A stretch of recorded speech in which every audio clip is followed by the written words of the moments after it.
Well, I am 4 minutes early.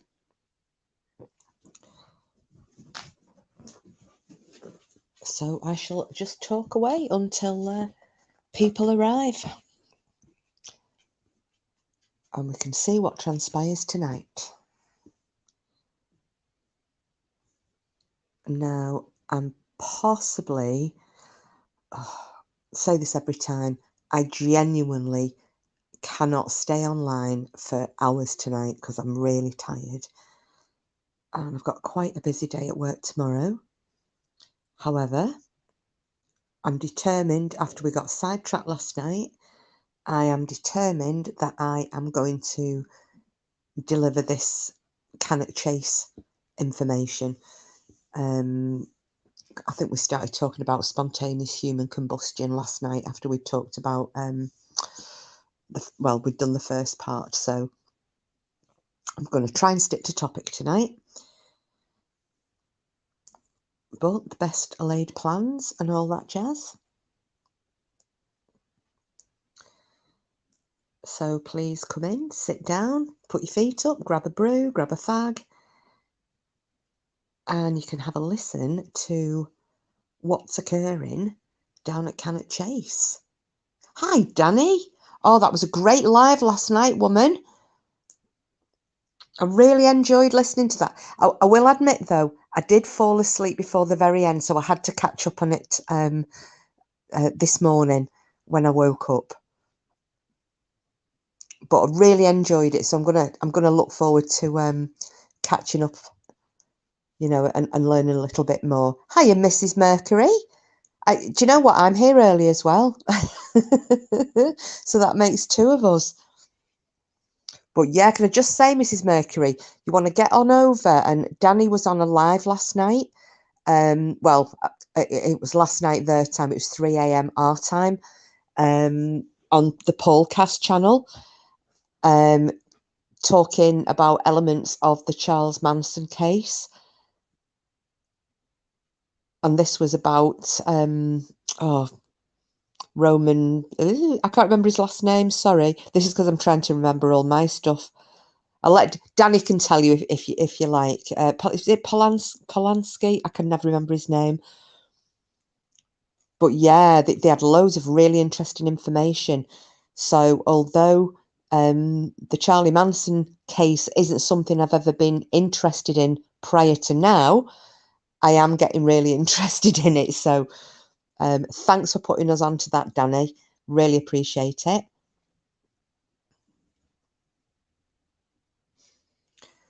So I was just talking away to myself before people came in to say that I am determined tonight to not get sidetracked, and I'm going to finish this story about Cannock Chase that I should have done last night, but well, we were all quite happy to go off talking about other things. Thank you, KMA. Glad to see you last night. Oh, it was so funny when you were Cooper, be quiet. When you said to your friends, when you were saying hello to me, and you just went, "Give her a wrench," and they were like, "What the fuck?"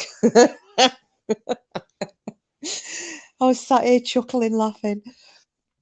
I've just been watching some of Danny's videos before I came here. They're great, aren't they, Mrs. Mercury?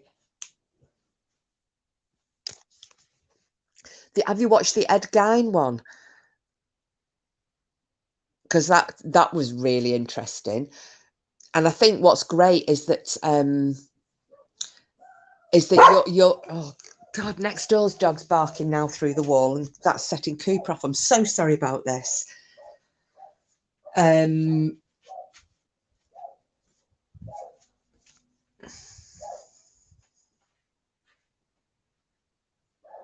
No, don't you worry. You carry on working. Don't let us take you away from things. I'm sorry about that, Danny.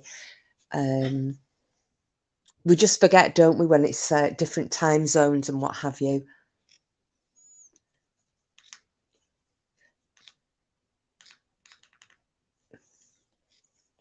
Right, so Cooper's only doing his job. Well, he's being a little monkey tonight. He's been a little bit barky. He was very sulky yesterday because he came home He doesn't like coming back here. He's decided he loves Pokey more than he loves me.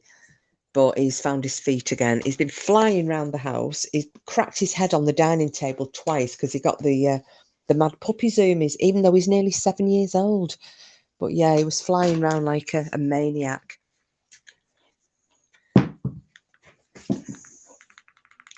Right, so sorry about this. My vape's decided it's not going to flipping work. It is, isn't it, Mrs. Mercury? It is a great channel. Sorry, that's what I was about to say.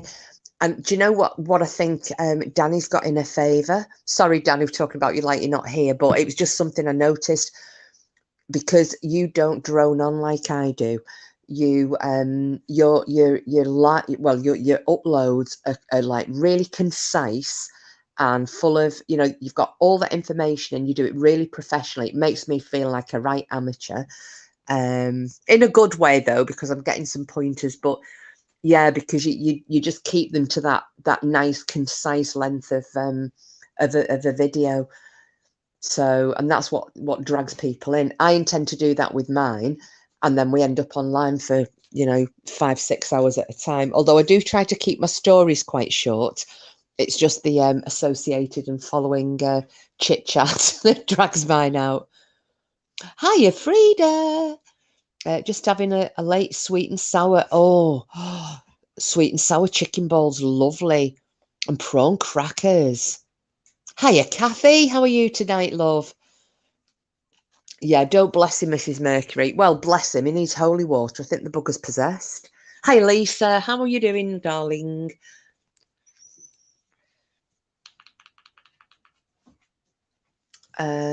Case your channel is great too. Don't change it. It flows naturally. Oh, no. Well, it's just how I am. I can't change who I am, Mrs. Mercury. It's just that when you see somebody doing, delivering the information the way that Danny does, and the way that it was done on that, the live that they had on the podcast last night, it's done so well. But I mean, I'm not really an information channel, am I? I'm kind of a general chit chat with a few bits of shite thrown in.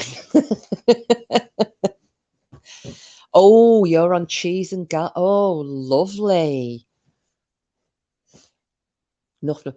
I bet you don't sit there with headphones on for over an hour listening to YouTube through my tablet. My headphones are connected to the laptop. Hello, everyone. Hello, Nuff Nuff, or Muff Muff. What we calling you tonight? Hey, Jen, you were one of our Know Your Mods quiz questions the other night, and I asked these lot, and I said, and it was funny actually how many people had heard you say it. The question was, I said, what does Jen call me instead of kiss my axe, the skall me? What does she call me? Remember when you called me the kiss my axe, the skid mark? Because you couldn't say it. And Simple's Meerkat got the question right. Oh, Muff Muff is cool. Yeah, I think you're forever going to be Muff Muff. Yeah, well, it was hilarious. It really was funny. The fact that people had picked up on it as well, so they're all putting it in there after. But Simple's got in quick. It was really funny seeing myself coming up being called a skid mark about 15 times.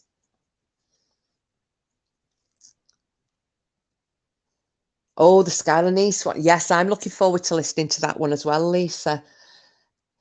Nuff Nuff, I don't know if you've met Danny After Dark before. She's one of our friends over in America. She's got a cracking channel, true crime. She covers solve true crime cases, like older ones, really good.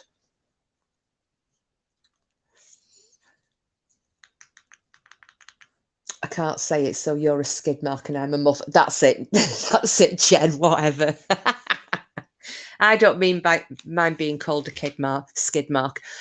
What's the channel name? It's up there, Danny After Dark. Could somebody drop Danny's link, please, for Jen?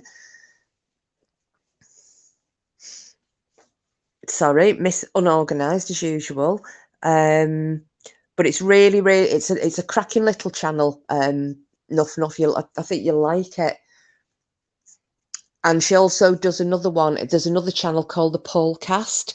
that Danny is a member of, and they exclusively covered the Charles Manson case.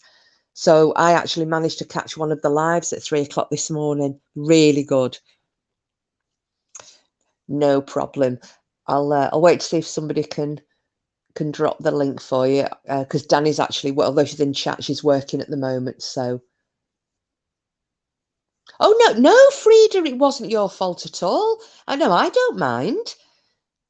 It doesn't matter if we go off tangent, not at all. It was a good discussion about that.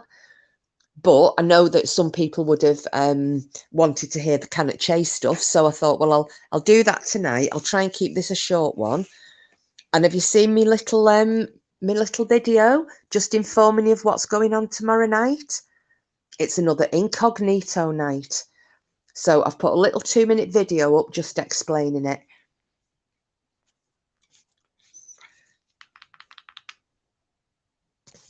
Hang on, do you know what? I'm going to see if I can get Danny's channel up. Because, do you know, you can't get the staff these days. Look at all this shit here.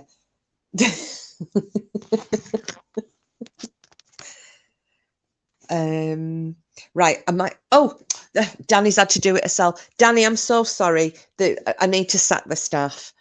I really do. But I knew if I'd gone out to try and do it myself, I'll end up getting myself cut off. There you go, Nuff. That's Danny's channel. It's a cracking little channel. Well, little channel, it's bigger than mine. No, not a problem at all, Danny. You're very welcome. Nuff, thank you. I will sub now. Yeah, thanks, Jen. It's really good little channel. Done half research the stuff properly as well. Unlike me. Right, so rather than me keep rattling on, I'll start with this Cannock Chase stuff. Because last night, Nuff, we covered Nuff done. I will give her a shout out on mine. Oh, thank you, Nuff. Danny, Nuff's got a cracking channel, and she always she has a lot of followers, always gives really good shout outs to people. Most people in this little corner of YouTube that we all occupy, really nice people. Nobody's precious about subs. We all give each other shout outs and everything. And Nuff's her channel is absolutely brilliant. Have a watch out if ever you see there's going to be a Nobbington live on. That's Nuff's. They're hilarious. She does a cracking quiz. She's got one of the most infectious laughs you'll ever hear. And they're a really nice crowd. And everybody who's in here, all my subs are sub to Nuff as well. So we kind of bounce between channels.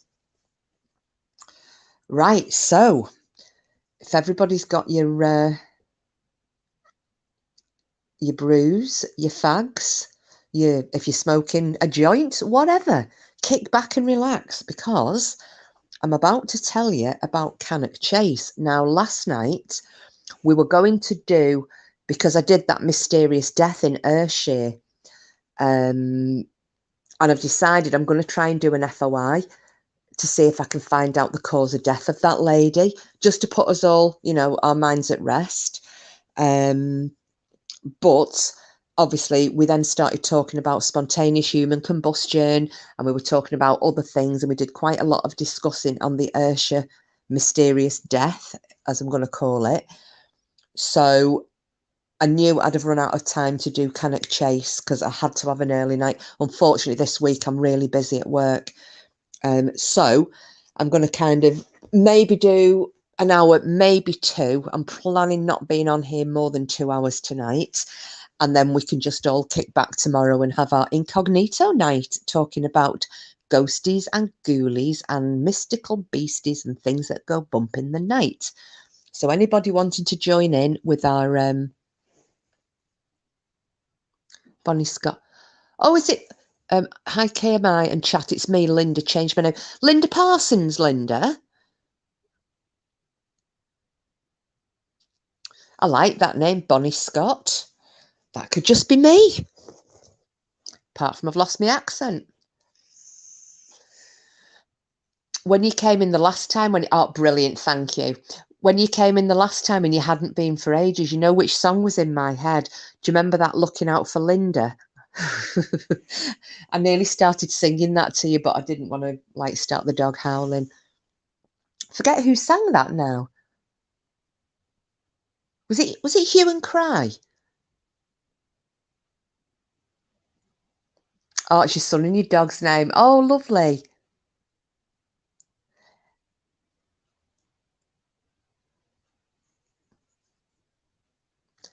Do you know, I've just got that song in my head now.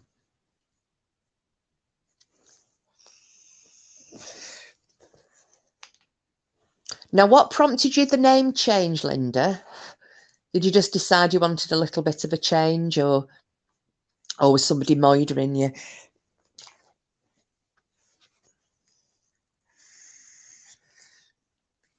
Because obviously I don't want if it was the latter and anybody's coming in. Oh, are you enough? We should start singing it, shouldn't we? I'm looking out for Linda. Never stop looking for Linda. Looking out for Linda. That's your theme tune now, Linda. It's not as bad as when I'm doing my Know Your Mods quiz. I start doing the countdown theme and Cassie keeps telling me to F off and shut up. Yes, and did not want my name out there. So many morons. No, but hello, Sid Vishkos.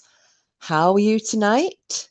How? Yes, we're doing Werewolves, and it's incognito night tomorrow, so do your worst. The subject is ghosties and ghoulies and mystical beasties and things that go bump in the night. So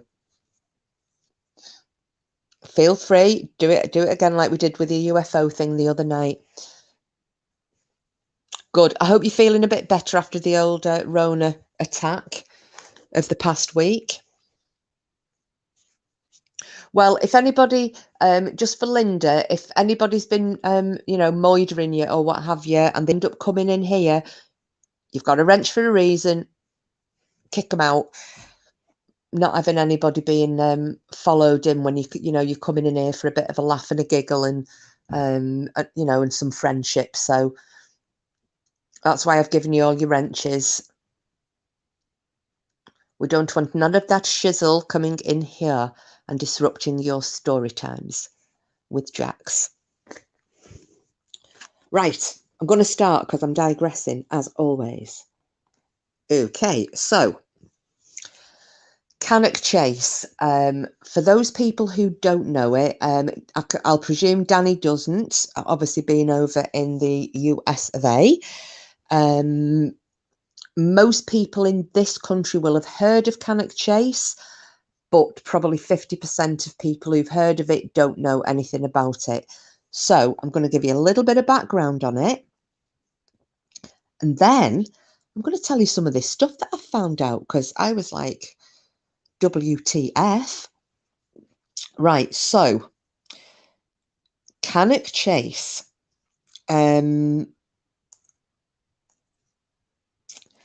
It is an area in the Midlands, in Staffordshire, and it was originally named Cannock Chase because it was when William the Conqueror obviously came over and did some conquering in 1066. He then designated in 1086, he designated all of this land, which is now known as Cannock Chase, and this is how it got its name, as a deer chase, because the Normans brought fallow deer with them. They weren't native to our country at that time. And the fallow deer, if anybody's, just in case you don't know what a fallow deer is, do you know, I found one stuck in my horse fencing once. Oh my God. I nearly died. A big stag was stuck by its antlers. It had got tied up in all the, for pity's sake, thought my comp was going wrong, had put the speed on slow. Oh God, Kathy. But this stag had got caught up in the electric tape that we were using to section the fields off for the horses.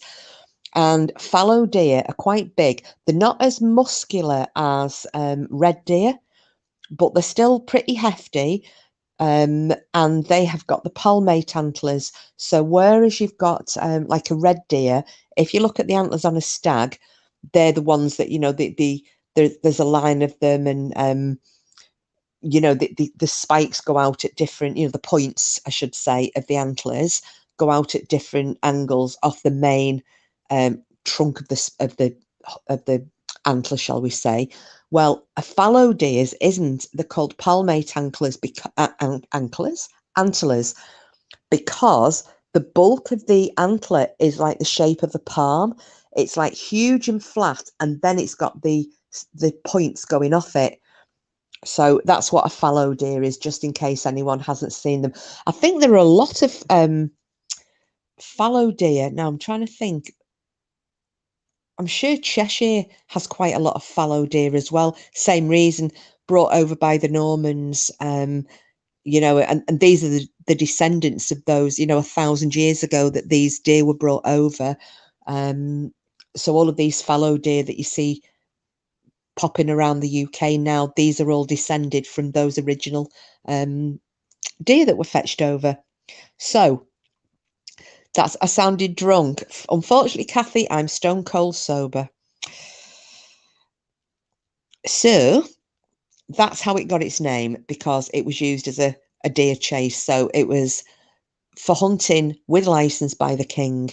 And then he was handing out, you know, anybody who was in his good books, he'd hand out the licenses to hunt, bishops and so on. You know, they weren't sitting in the churches praying and chewing on the altar rail. They were actually, you know, a lot of these men had secret wives and mistresses and families, but they would go out and they would join in the hunts, you know, with the lords of the manor and the dukes and the nobles. So that's basically what Cannock Chase was named for, the chase, the deer chase. But it was used a long time prior to the Normans coming anyway. And I'll just tell you a little bit about this, because there's a hill fort at Cannock Chase. It's basically, it's the highest spot at Cannock Chase, and it's called Castle Ring Hill Fort. Now, it's an Iron Age hill fort.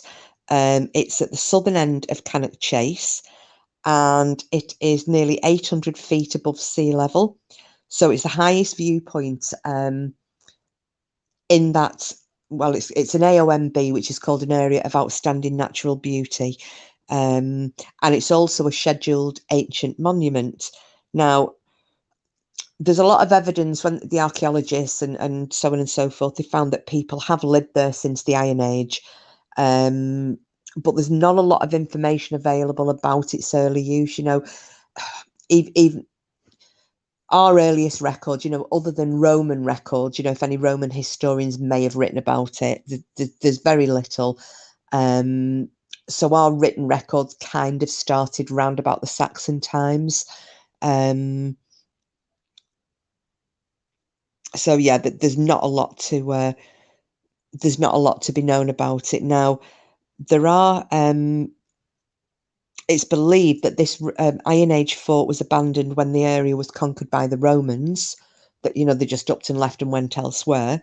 And there are earthworks up there that show that there once was a hunting lodge there, a Saxon and later hunting lodge. So going from the Saxon times up through to William the Conqueror, when Cannock Chase was the royal hunting ground. So that's just a little bit on that. Now, also, it's been mined, so that there's mine shafts and tunnels and all sorts of stuff going through Cannock Chase.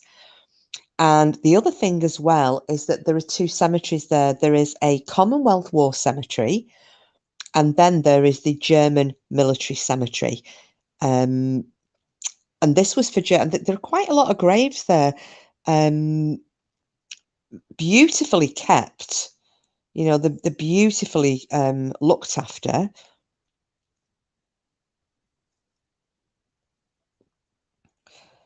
Now, let me just, sorry, I was just trying to find the information on, oh, I've lost it. Anyway, so you basically got these two cemeteries. Now, some of these sightings of things have occurred around the German military cemetery, not so much the Commonwealth one, but the German one, which is yeah, it's a little bit odd, a little bit odd. Now, there's also there, I mean, there's all sorts of stuff here.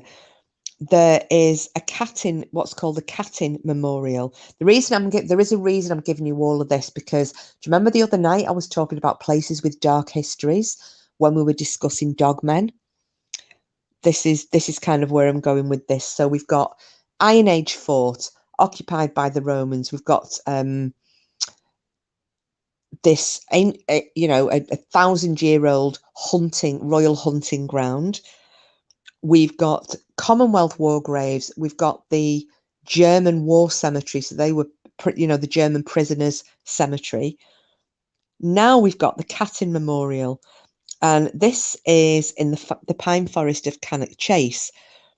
And basically the background to this is that in the Katyn forest near Smolensk in Russia, there was this really dark atrocity that took place, ending the lives of a lot of Polish people.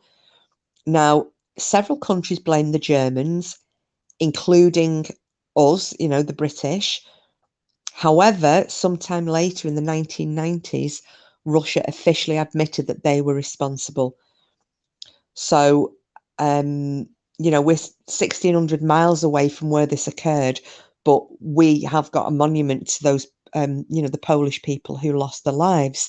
Now, I think that's possibly because of the strong links that we had to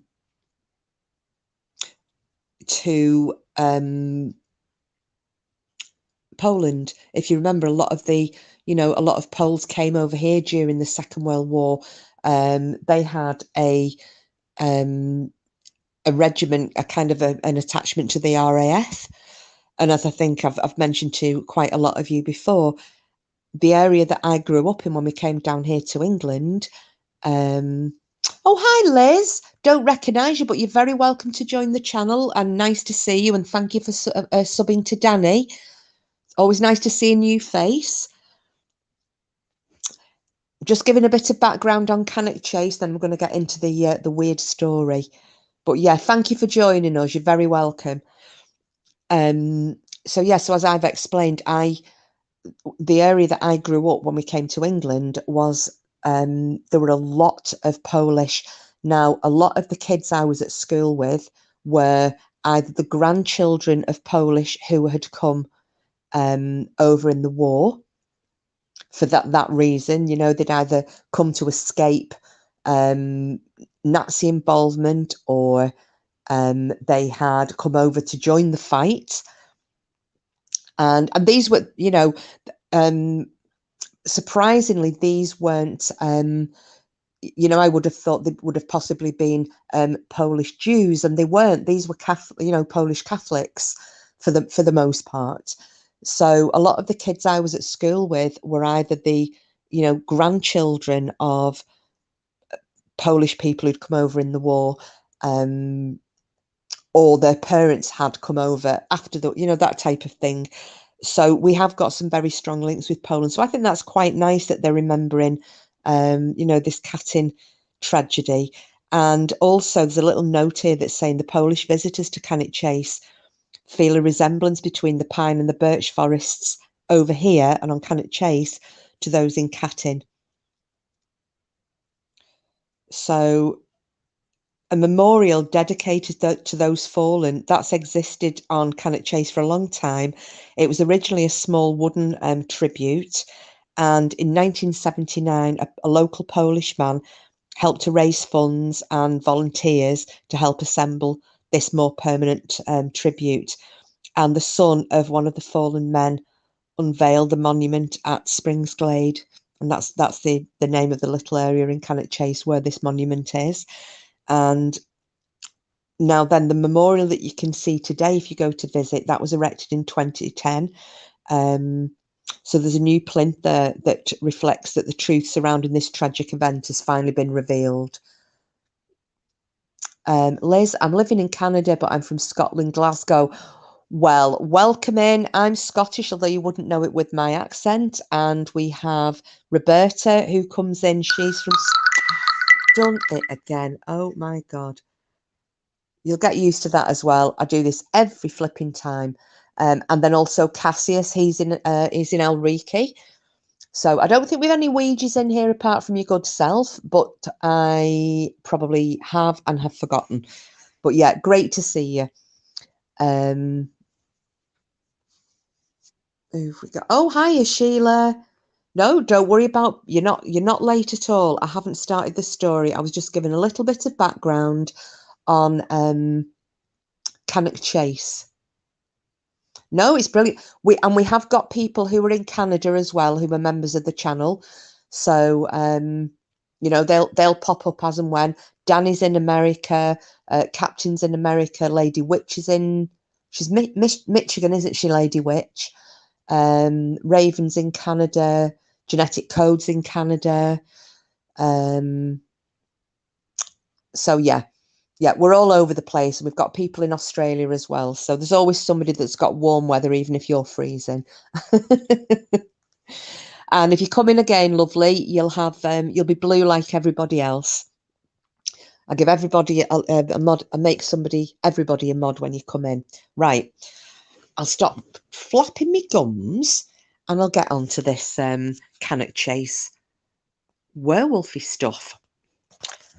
So when I was doing, so as you remember, when I was talking yesterday, and I said that I was doing a little bit of research when I came across that strange death that occurred in Ayrshire. And I had to get that one out first. And I should have really done this one first, but it's not how my brain works, is it? So, Cannock Chase. Now, would you believe it that, and this is what started me off on it, in 2017,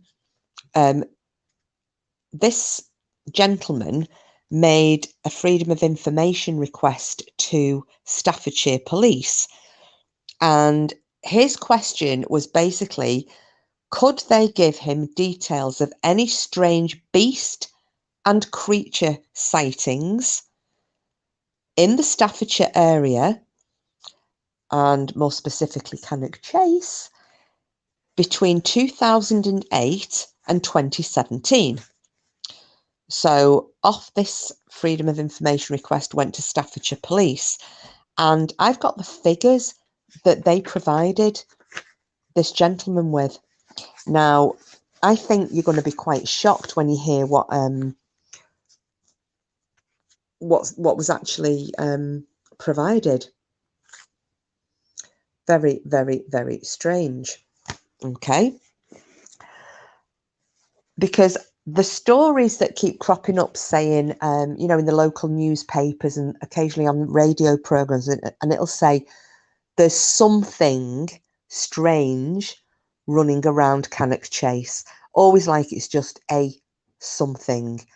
And there are all sorts of stories. So you've got, you know, people are claiming werewolves, people are claiming this thing called the pig man, which I'm going to go into on Friday.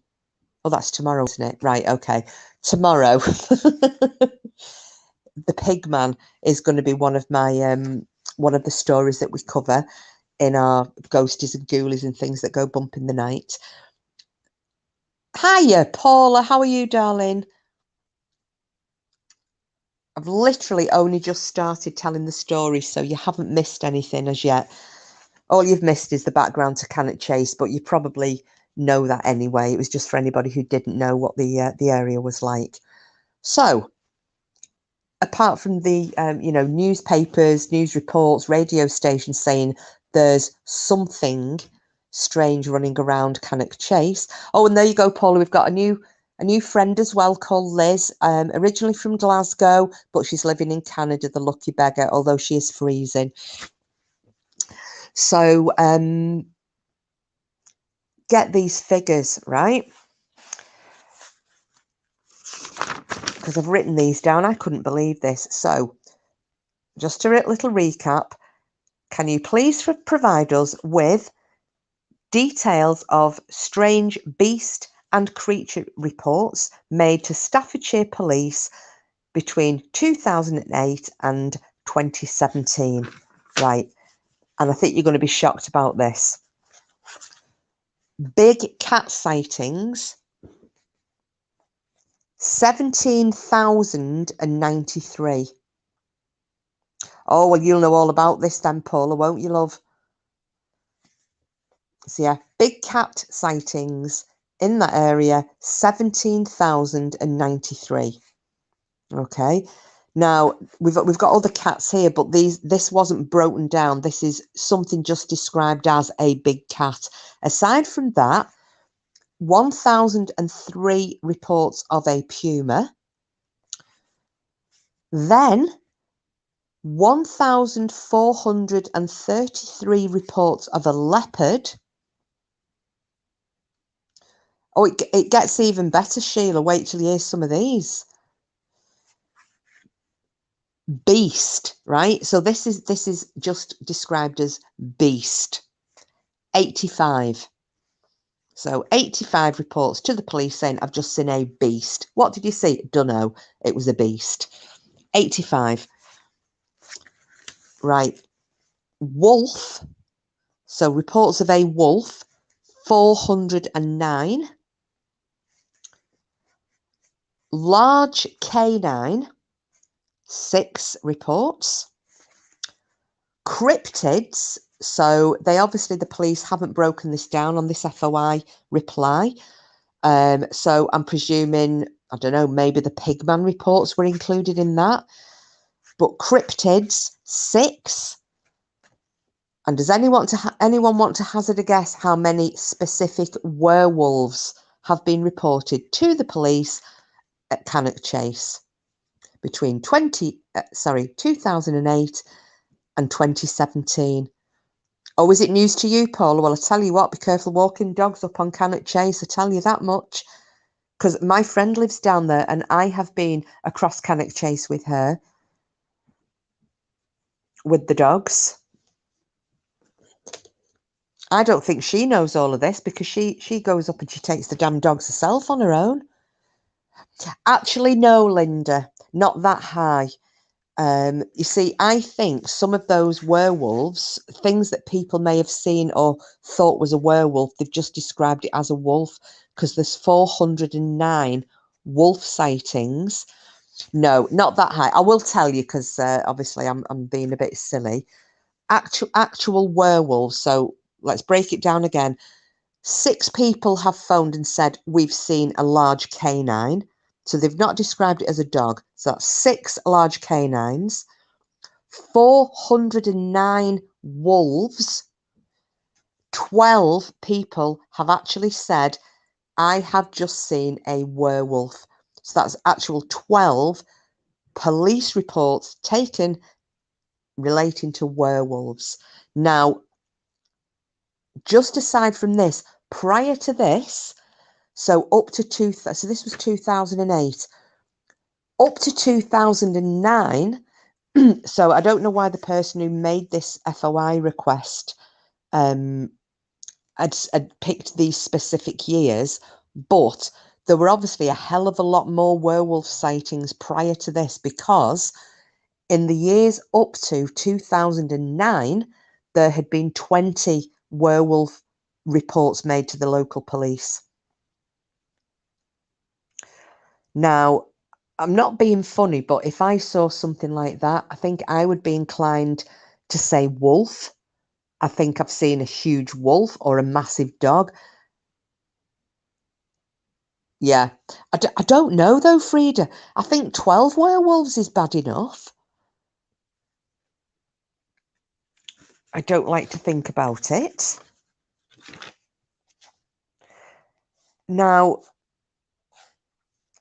apparently, this report that was given to this guy, within 17 hours of him receiving this report, the police tried to retract it. And they have now changed the request process.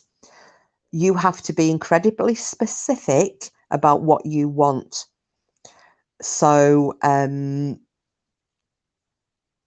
it would be, say, Frida decides she's going to write to Staffordshire Police and she wants to know, you know, what's been seen in Cannock Chase. You can't do what he did and say creatures and beasts.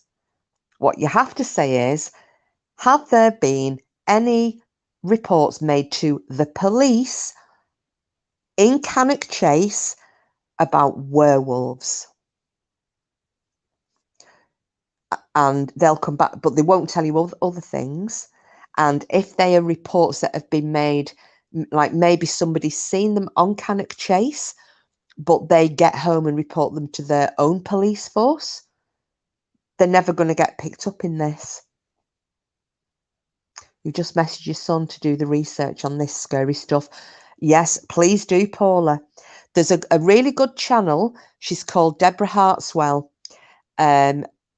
And she's been doing research on this. And she's also found that where there are a lot of these sightings, there are ancient monuments. So such as, you know, I was just talking about the Iron Age fort. These are reported to police. How many were not reported? Well, that's it, Sid. Would if you saw a werewolf, a dog man, would you ring the police and say, I've just seen a werewolf or a dog man? No, I'd be likely to say, I have just seen a massive wolf that must have escaped from somewhere. You need to send somebody out with a bloody big gun. Because you don't want a Bobby going out there on his own when all he's got is maybe a taser, just having a little look round. I wouldn't, yeah, no, you're not going to say it, are you? Which makes me wonder how many of these 409 claims of having seen a wolf were actually people downplaying it. You know, you've got wolf, large canine, and werewolves. And on top of that, you've then got beasts, which is another 85, where people have been non-specific. You know, I mean, technically, we could be looking at over 500 werewolf reports at Cannock Chase. Hello, Marie. Lovely to see you. How is South Africa today? Hello, lovelies. Late here. We'll catch up in the morning. Just popped in to say hi. We'll listen to your happy banter whilst I fall asleep. Not a problem, love. I'm glad we helped you nod off. But it's always nice to get your feedback, letting us know what you think. And we're doing, oh, you'll probably miss it again, but we're going to do another incognito night tomorrow where everybody comes in with silly names if they want to join in while we do ghosts and ghoulies and scary things.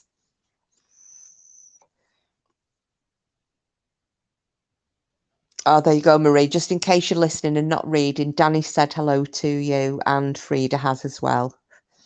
Frida, yeah, the police would think you're loopy. Of course they would, Frida. I mean, seriously, can you imagine the face on a copper if you go in and say, I mean, I remember reporting a flasher. I got flashed out when I was going, I was doing a night course before I went out to live in Italy, and I was trying to, you know, learn a little bit of Italian. So I was doing an evening course, and some fellow was near the gate, and he just asked me had I got the time. So I stopped, and when I looked down, he was actually, well, he had his knob in his hand. So I just ran off. I mean, I was only, you know, what, 19, something like that. I just ran off and ran into the because it was being held at a school after you know, the school had closed overnight. And I remember going in and the copper looking at me like I was a bit deranged, because I'm saying, well, no, he didn't grab hold of me, but he had his knob in his hand. And they were going, yeah, but are you sure he wasn't just having a wee? And it was that kind of, I mean, I know it was the same thing, wasn't it, with women who were possibly assaulted, you know, over the years, and they were saying that the police could be quite judgmental. So yeah, I know, Bonnie. It was Bonnie. Yeah, I'm going to call you Bonnie rather than Linda. Bonnie, my Bonnie lies over the ocean.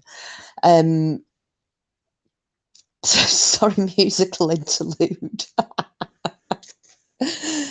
But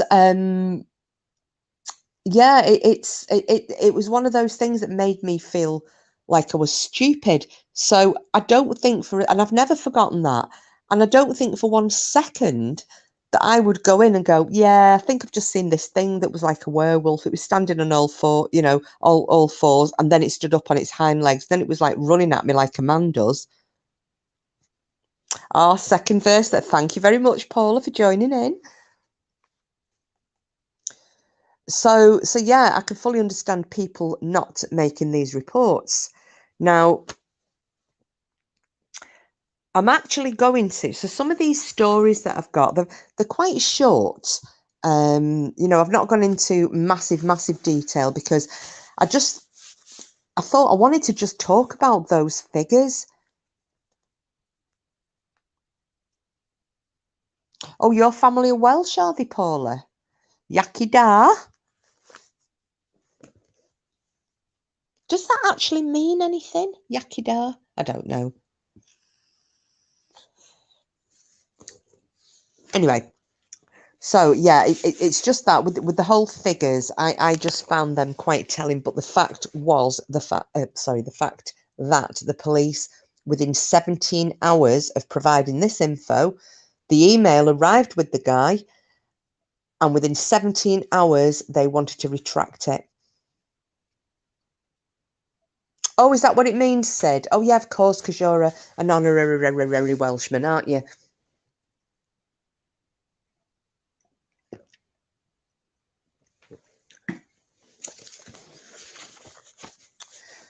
Right.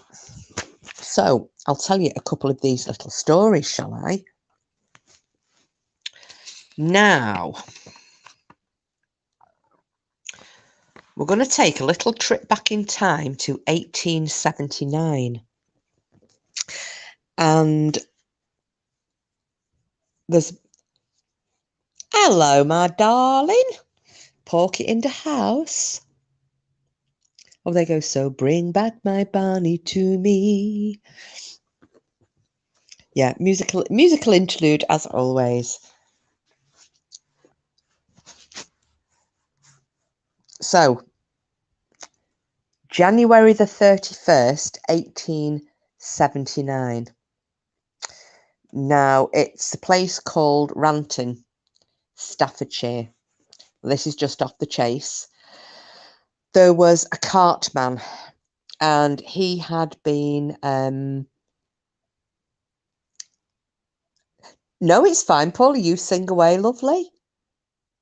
Thank you to all of you that have subbed. You're all far too kind. Oh, yeah, Pork is up to 15. Pork is up to 15. Yeah, and I'd like to thank you all as well, everybody who's subbed into me, Porky.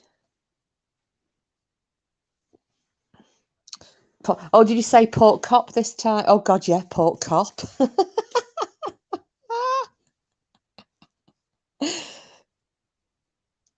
I'm going to try and get some... I'm going to actually try and see if we can get something to put on his channel while we're away.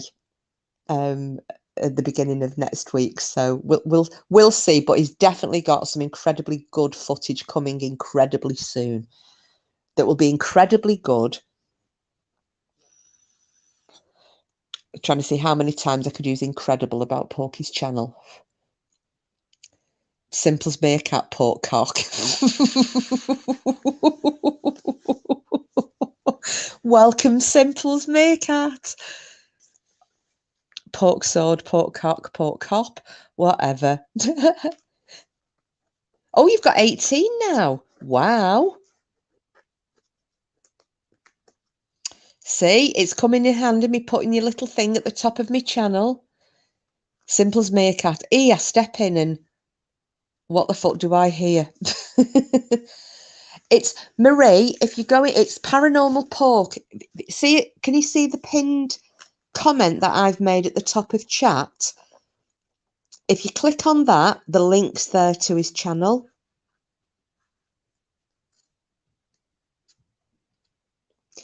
So you can just click on that and then you can sub into him, because we're going to be doing some ghost hunting and paranormal things. Oh, there you go, Pokey. Dennis saying hello. It appears no content is the way forward. Well, you know, you've just come in at the right time, Simples. Well, you've missed a little bit because I've just gone over a freedom of information request to Staffordshire Police detailing the number of sightings of creatures and beasts at Cannock Chase. So, you know, you can. It's only in the last like 5 minutes or so. Thank you all for the warm welcome, everyone, and hello to you all. Well, you know, everybody always gives you a warm welcome. I'd beat the shit out of them if they didn't. Just joking. Yeah, you subbed to him the other night, Paula. When I think it was when we were waiting for Jen's live, wasn't it?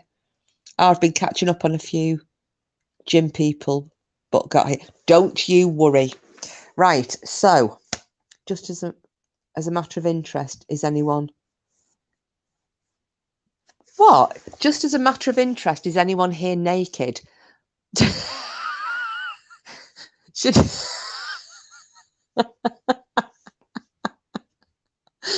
I don't know whether Paula said yes because she is, or she was answering yes to me. Cooper's naked. I've got naked feet, if that counts. I'm sure somebody will oblige. It's not just you then, Porky. You're not naked. Oh, thank you, Marie. There you go, Porky. You should have 19 now.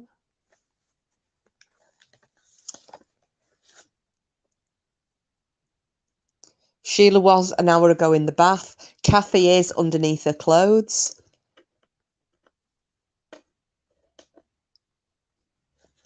Yeah, it'll just be you. Oh, you in the bath now? Oh, I thought you'd be with Mirror Man doing your streamy thing, or is that? Are you doing like a 9:30 or 10 o'clock start tonight? Yeah, Frida, you're damn right. Too cold to be naked. Although, having said that, his house is nice and toasty warm, as is mine. Oh, you've got stood up. Has he ditched you? Damn him. Koopy is absolutely fine, Simples. He found his voice again after having a salt for the last 24 hours. Oh, Paula, my childhood nickname was and still is Porky, even though I weigh nothing. Anyway, don't let me distract you. Get back on topic. Yes, we don't want to think about your nakedness. Kathy, pork chop, don't turn on the camera. I know, if he turns that camera on, you might all start fighting for him, and then I'll have to, you know, my shield and sword will have to come out. He is a good boy, Simples. He's actually asleep at the moment. But, right, let me get back on to the story of this cart man. So, January the 31st, 1879. Your husbands would never forgive me.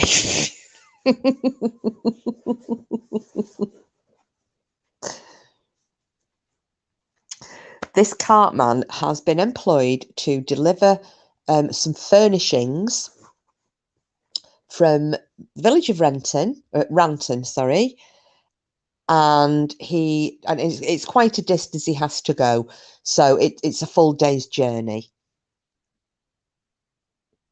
Let's say, I can imagine you getting him back into the car after being at pork chops.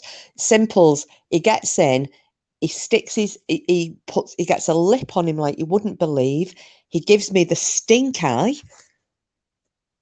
We come into the house, he goes on the back of the sofa and he lies there just glaring at me.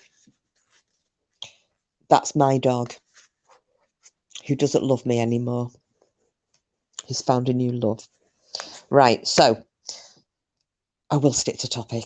So the cartman delivers these furnishings.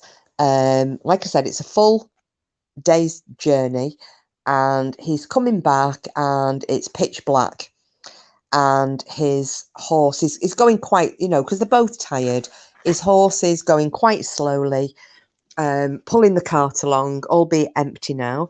And they get to a point where there's a crossroads, and there's a bridge there's a canal, the main road and a canal that would head in the direction of Birmingham.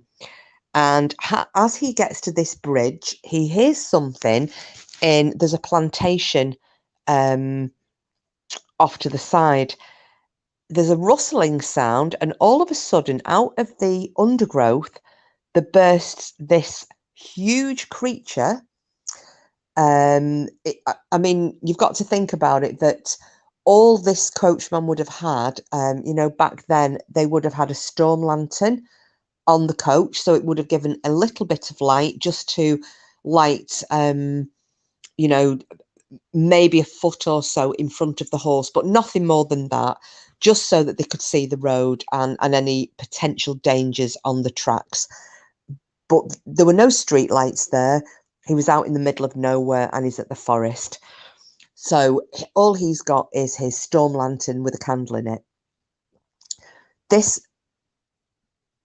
thing burst out of the undergrowth, and it then launches. So all he says is later on, it was like a half man, half animal, and it was huge.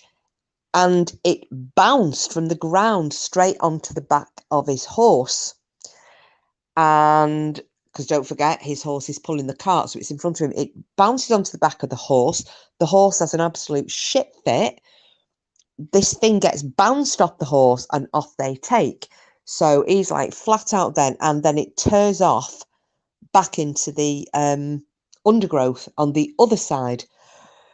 So him and this horse, they tear home. He's absolutely petrified. He then he has a drink at, the local tavern, and he's shaking, he's terrified. He's telling people what has just happened. This thing has come out of the trees and jumped on his horse. Now, what I couldn't find is any reports, was the horse injured? Did this thing jump on the back of the horse to bite it or maul it or what have you? It's just that it bounced out, jumped onto the horse's back, and was then bounced off when the horse has kind of plunged. The next day, so obviously he's telling people in the local tavern, the next day, the village policeman came to call on him, and he's at home, and he is still shaken by what had happened the night before. And the policeman told him that what he'd actually encountered was the man monkey. And this guy had never heard of this before, but the policeman was obviously quite aware of this thing. So they referred to it as the man monkey. Now, that's 1879. Fast forward to 1995. There is a lady called Jackie who has a sighting as she is walking along of this strange, part human, part animal figure, round about the height of 6.5 to 7 foot high, tall. Didn't really give a lot of description of it, just the fact that it was like half man, half beast. Then 1998, so that was there wasn't any great detail with that 1995 incident other than that. Then the next one is that 1998, there's then another sighting. There is a car full of people who are driving through Cannock Chase. And this is at night. The headlights pick up a tall man-like figure that was almost 7 foot tall. It had legs now the lady who was telling this story said that one of its legs was the size of 2 of hers. So its legs were very thick. It was incredibly muscular. It was, it looked like a beast in the top half of it, but the bottom half looked more man-like.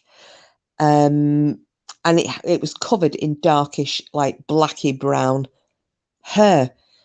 Now, she didn't say fur, she said it had a coat. you know, darkish blacky brown coat, like a canine coat, really. Then, I suppose it's hard to get a description out of the back of your head when you're on your toes in the opposite direction. Well, that's it. That's it. And like we said before, would you really want to go into that much detail? You know, at the running the risk of potentially being ridiculed. Then we come to another story, which is the Wolfman of Brockton. And this was a group of teenagers in a car one night. They parked up on one of the many car parks in that area, having a smoke and a chat. And I wouldn't be surprised if there's a little bit of underage drinking going on. But anyway, not going to cast aspersions, but they were definitely there having, ciggies. They've admitted that much.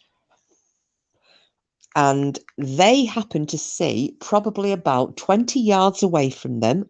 So there are these, the public rubbish bins, but those big ones, that are like, they look more like an American dumpster. Those huge things you see at the back of hotels and pubs and whatnot. So they've got these on these public car parks, these huge bins. And there was one of them about 20 yards away from, they did specify yards, it wasn't feet. It's about 20 yards away. There's one of these.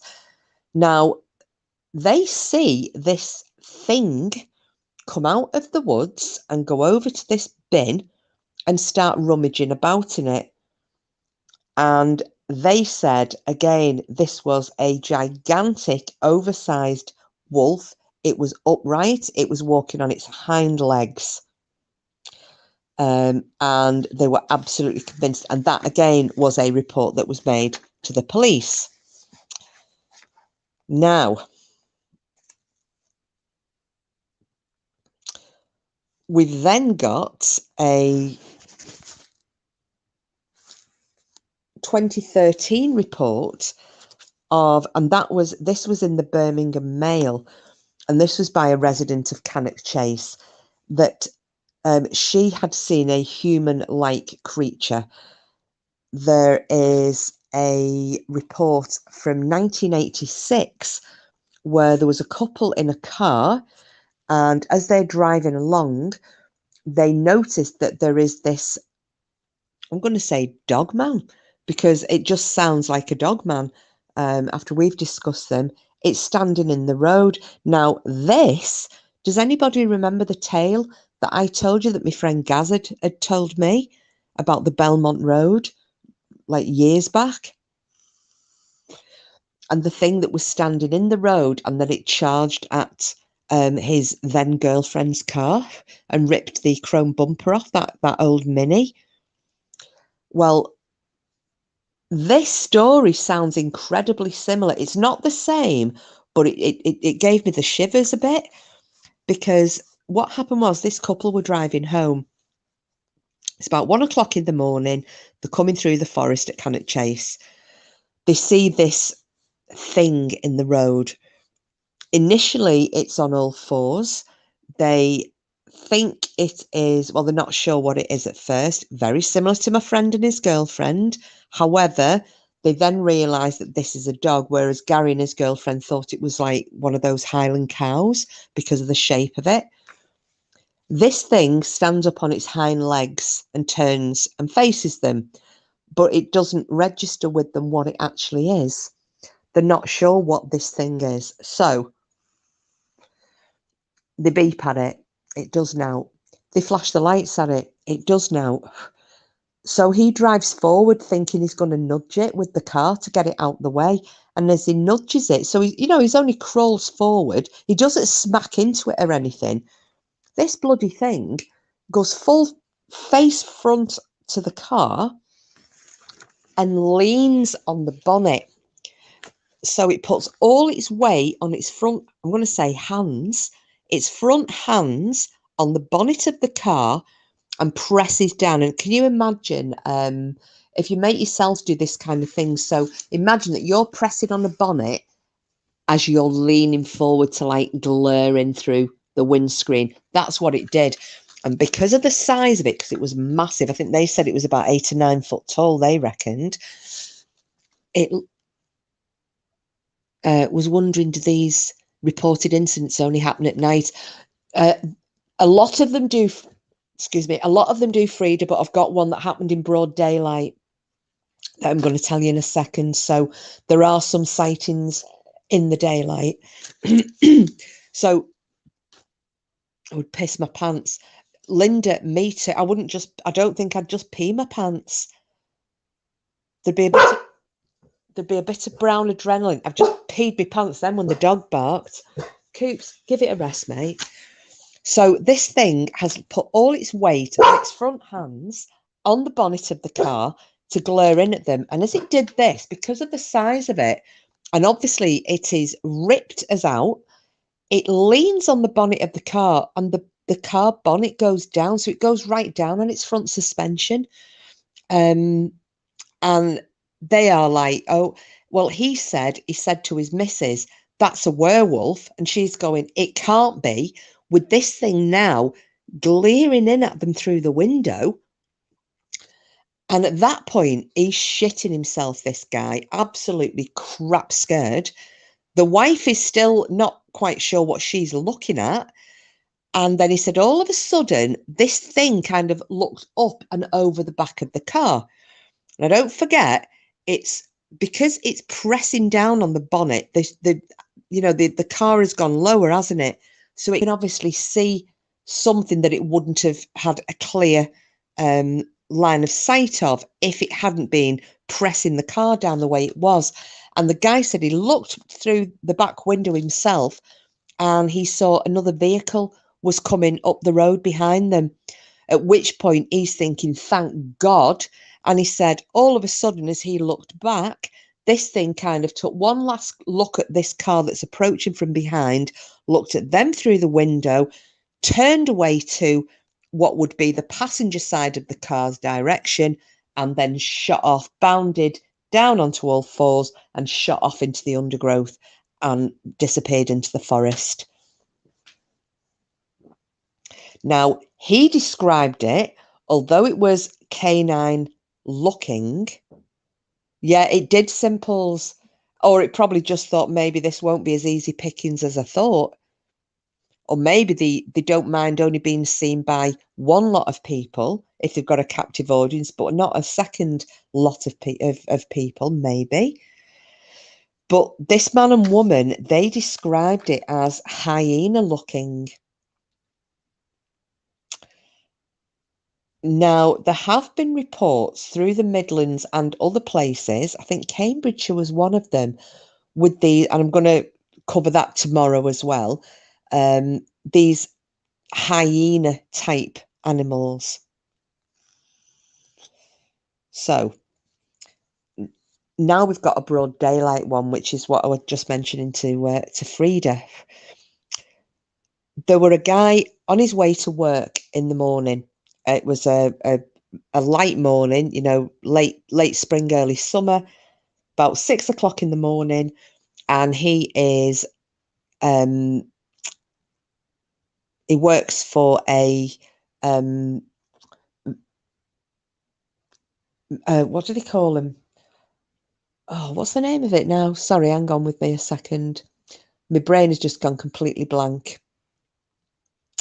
Like like the AA or the RAC, like a vehicle recovery. That's it. Works for a vehicle recovery company. I just couldn't think of the word then. Would help if I write this stuff down, and I don't. So he works for a vehicle recovery company, and he is setting up. So he spends a lot of time on the road, driving up and down country lanes, through forests, wherever he's being sent, in cities, towns, what have you. And he lives just on the edge of Cannock Chase. So he cuts through Cannock Chase on the way to his first call. And this is about 6 o'clock in the morning as he's heading out. Now, he says he's just, he's observing. He likes looking at the fields and whatnot as he's driving. And, we look out and sometimes he'll see horses and sometimes he sees the cattle and sheep and whatnot. And he says, as he's coming along, he notices the field that's to his left. It's a huge open field.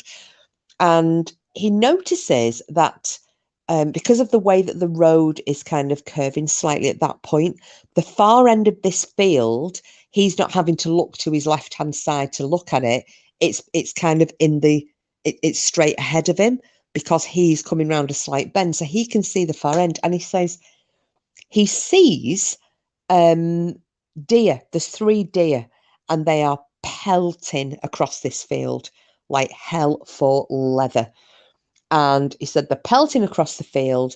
They then leap the wall, which is on his side, further on than him, and they are running straight in his direction, down the centre of the road. So he stops because he doesn't want to hit a deer, and he wants to give him a chance to veer around him. So he stops his van. And these deer are just still running flat out at him, veer away at the last moment. He's got absolutely no doubt whatsoever that if he'd have been carrying on driving, he would have hit one, if not all of them, and probably killed them all. So they swerved around him, and he's like, take some doing for some deer to be in that much of a panic they're going to run into oncoming traffic. And then he sees over, because he's wondering what they're running from, and he happens to look, and he said he sees coming out of the woods is what only can be described as a gigantic wolf. And he means gigantic. This was running on all 4s, but it would have probably been 3 or 4 sizes bigger than the biggest wolf you could possibly imagine, and bulky. So he sees that now. He's fixated on it. He watches it, it kind of lollops across the field, it's sniffing around, it realises the direction that the deer have gone in, but it makes no attempt to follow them, whether it's aware that there's somebody there sitting in a van watching it, whether it realises that a road would mean danger, I don't know. But it then kind of carries on down the length of the field, running along at the side of him, but it's not running, it's kind of lolloping, just taking its time, and then disappears off towards where the trees are. So that's that. At this point, he thinks, I'll have that on my dash cam. My dash cam will have picked that up. So if any of you've got a dash cam, I have, and you can, you can do an instant replay on it. He goes back because there's nothing else on this road. It is quite a quiet road, so he's quite safe parked up where he is. He tries to look back on his dash cam, and he said he can't believe this, but it's got everything up to him approaching that road. It hasn't got the deer, and it hasn't got this thing in the field, which the angle he was at, his dash cam would have picked it up. He said there was all interference on the camera, the dash cam, and then it just comes back. So he said, I'm watching it. He said, and I'm sitting in the vehicle, and my dash cam is now working again and picking up the fact that I'm stationary in the road. But for some reason, that minute or so of the deer and then this thing, there's just a load of interference on the dash cam and it hasn't picked it up. What do you think of that? Now, I've just got to find, because there is one more story that I wanted to relay to you, and I need to make sure I get the date right. Now, so chat amongst yourselves if you like, or sing. I don't mind.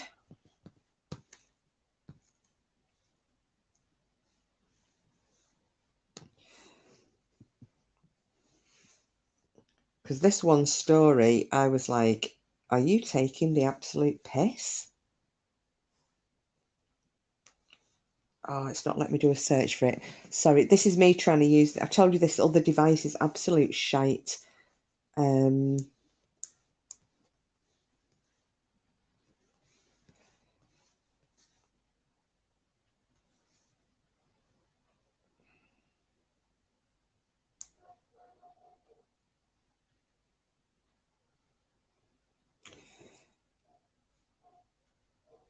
Right.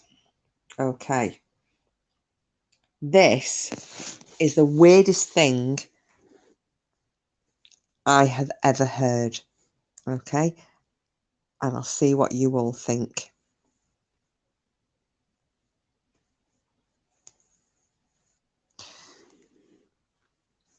Now,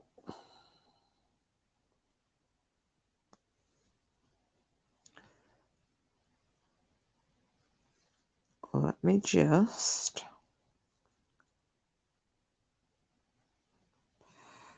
There was apparently... oh God, I'm doing really rubbish at this. I'm really sorry. My... I keep losing my spot. Don't you dare bark. You stop it.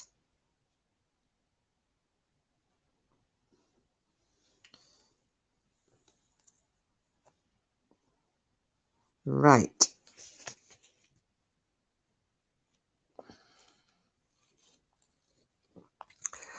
There is this thing that is called, it was a survey that was done, and it's called the Fringe Weird Report.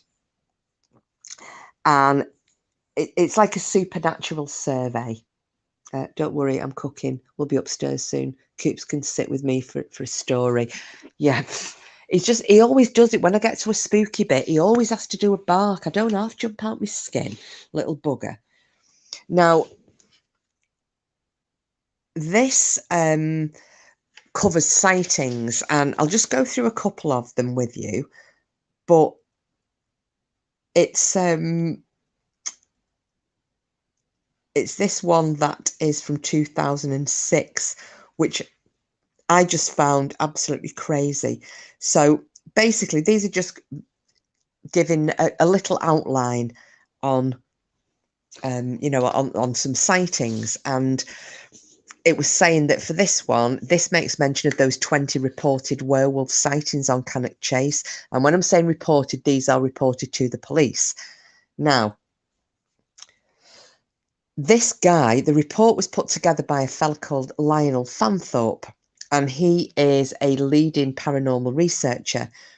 Now, he has gone through police reports and archives, and apparently a paranormal group visited Cannock Chase in 1975, with several of them claiming that they saw this snarling beast rear up onto its hind legs and run off into the bushes.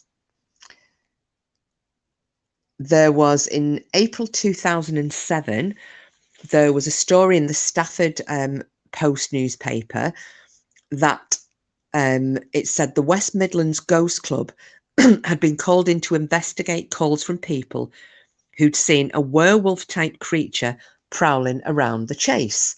And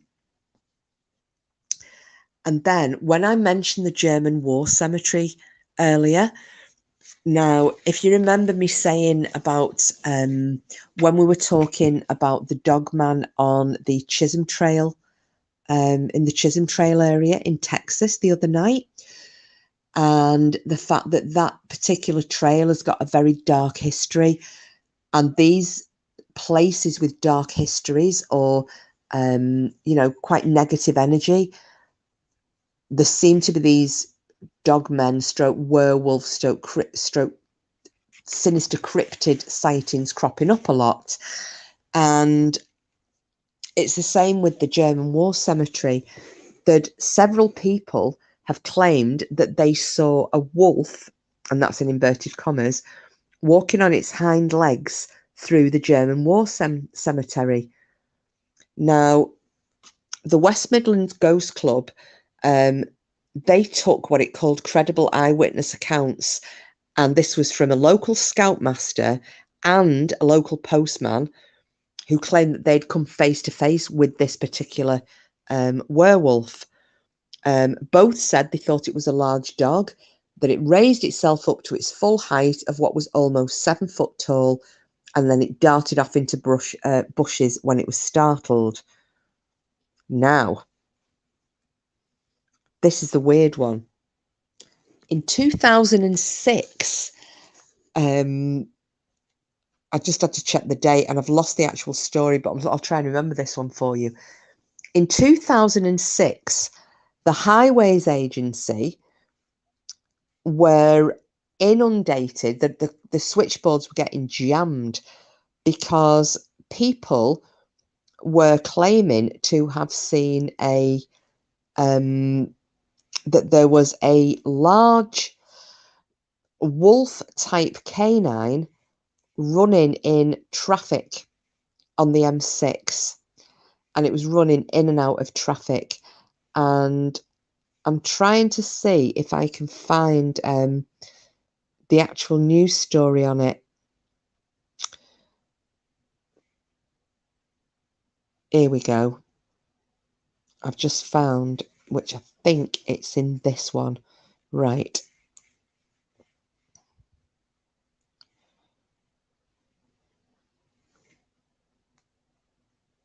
Ooh. Oh, this is so slow.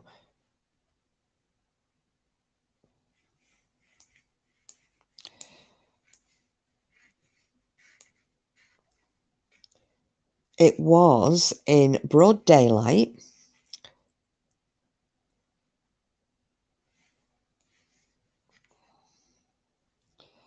It was in June, so late June.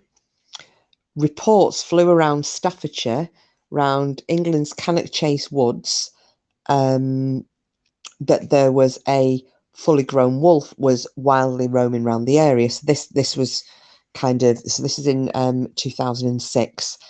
Now, think about the time of year that it is, okay? So it's the 28th of June and it's early in the morning. Okay, so it's daylight. And motorists, so June the 28th, early in the morning, motorists at junction 10A of the M6 motorway near Cannock jammed the Highways Agency's phone lines with reports of a wolf-like creature that was seen racing between lanes at rush hour. Now, apparently motorists were staring with utter disbelief as the 3-foot-long beast, described as greyish-black, racing between lanes, skillfully dodging cars before leaping for cover in nearby trees. Now, that's the only little snippet that I've got there.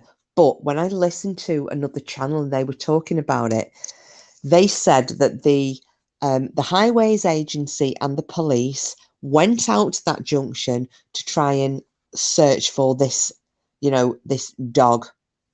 We'll say dog. And this is played down because people were calling it through as a werewolf.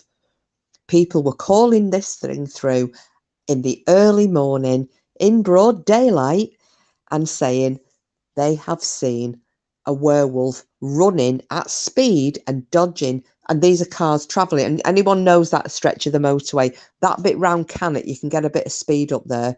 That section of the M6 at Staffordshire. It's avoiding these cars travelling at, at least 70 mile an hour. Like they've described that, it was dodging them skillfully. But they're describing this as a werewolf. Now, you never guess what the police described it as later. They said, because they did go and try and find it. They couldn't find any trace of where it had gone to. There was them and the Highways Agency. Maybe there's a whole pack of them living in those woods. Well, there's another theory about that as well, Frida, which I shall tell you in a second.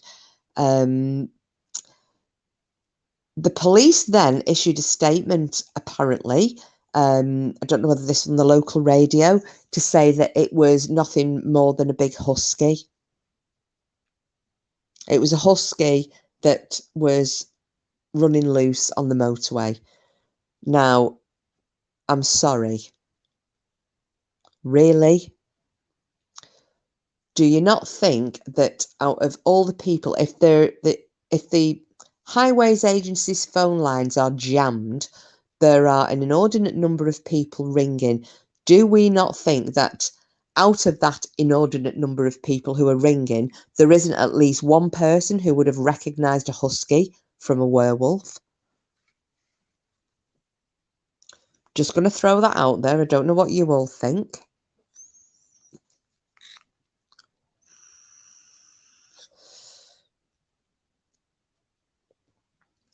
But I mean, I was coming back from Liverpool one night. I was coming down the East Lancs Road and there was a dog running loose. It was pitch black. There was no lighting on that stretch of the East Lancs because they were doing roadworks. There was one of the lanes was at that point was narrowing down, and it was causing a bit of a bottleneck. It was quite late when I was coming down. There wasn't anybody around. And I saw a dog running down the road. Now, I stopped my vehicle, I put my hazards on, I got out the car, and I was trying to get hold of this dog because I just thought, you're going to die. And it did end up running off over the fields, but it was a dog. You know, this was in the pitch black. I'm on my own. I could tell that that was a dog. And it looked to me like it was a bit of a German Shepherd cross. Definitely wasn't a werewolf. Do you not think people can tell what something is in broad daylight? I could understand if it was maybe somebody like me, woman in a car on their own in the pitch black in quite a rural area. There's no one around, no street lights. They see a big woolly thing like that running down the road. They're going to think, oh shit, that's a werewolf. Even me, who's obsessed with werewolves, I wouldn't have done that. I wouldn't have gone OTT on it. I stopped and I tried to get hold of this dog thinking it's just going to end up squished by something. These people are in broad daylight. You defo know a fecking husky in early morning June. Absolutely you do, Simples. Of course you do. So why do the... I don't understand why the police would then play down this. And also, I wonder if a lot of these sightings, if someone were to do an FOI for 2006 to find out how many people rang through those reports.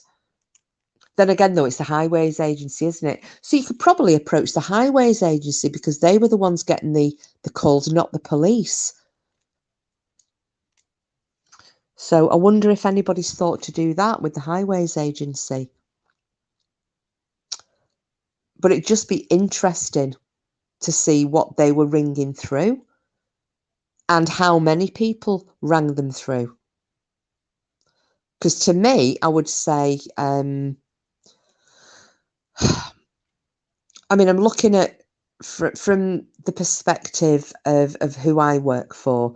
When we've had calls en masse from the general public, it's a significant number of phone calls before our lines would get jammed. You know, people would go on hold, but they wouldn't be jammed.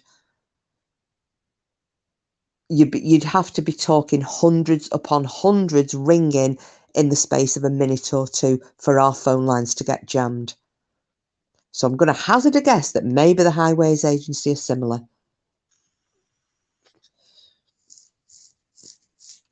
But I don't see what they would gain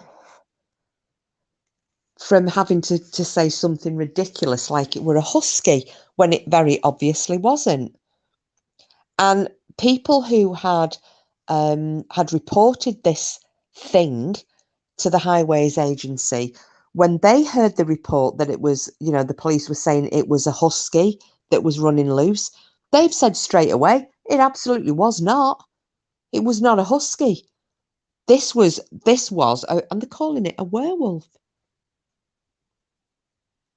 And all I could think of, I don't know if anybody else is with me on this, but when they were saying that it was running in between traffic and it was this like huge werewolf looking thing, do you know what the first thing that came into my head was? Does anybody remember that scene in American Werewolf in London right near the end where David transforms into the werewolf and he's running wild through Piccadilly Circus?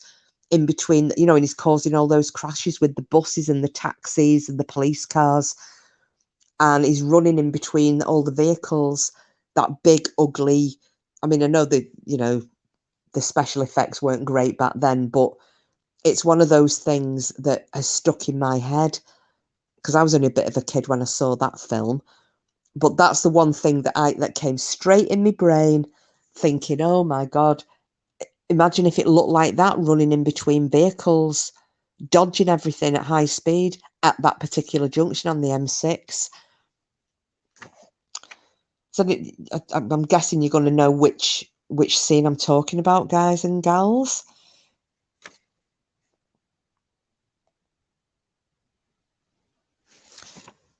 Now, just going on to what Frida had said, where she said maybe there's a whole pack of them living in those woods. There's a paranormal investigator, paranormal investigator, and he's interested in cryptids, which is what we can class these werewolf stroke dogmen as. Now, oh, Linda, I didn't. It feared the ever-living life out of me. I mean, there's some funny parts in it, but it really scared me.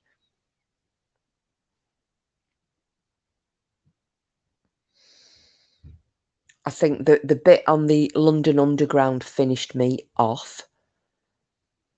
And then that bit where it's running through, you know, and it's snapping at things, at the cars as they're going past, and at people's legs as everybody's running to try and get away from it.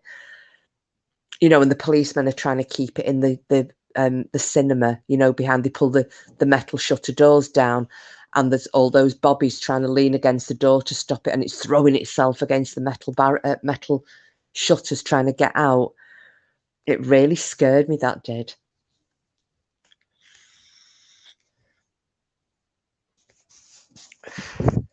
So with this thing that Frida had mentioned, possibly packs of them living there, this guy who investigates cryptids and the paranormal, now he's done a lot of research on the Cannock Chase, the surrounding areas and the history of it and what have you.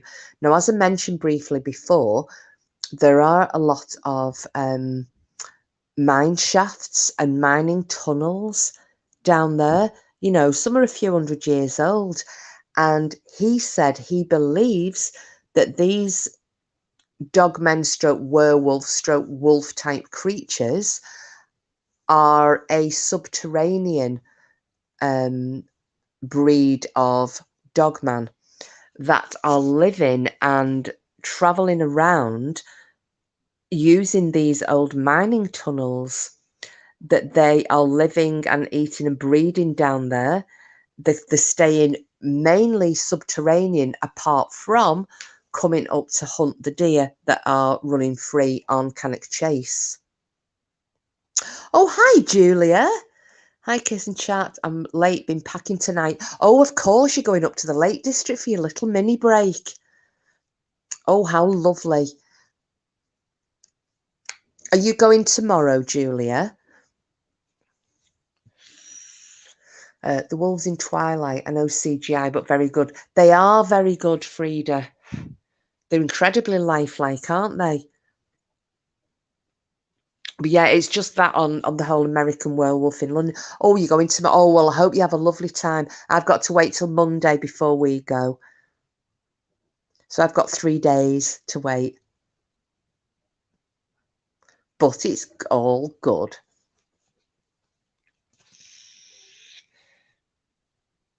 But I can't tell you where I'm going because Porky doesn't know.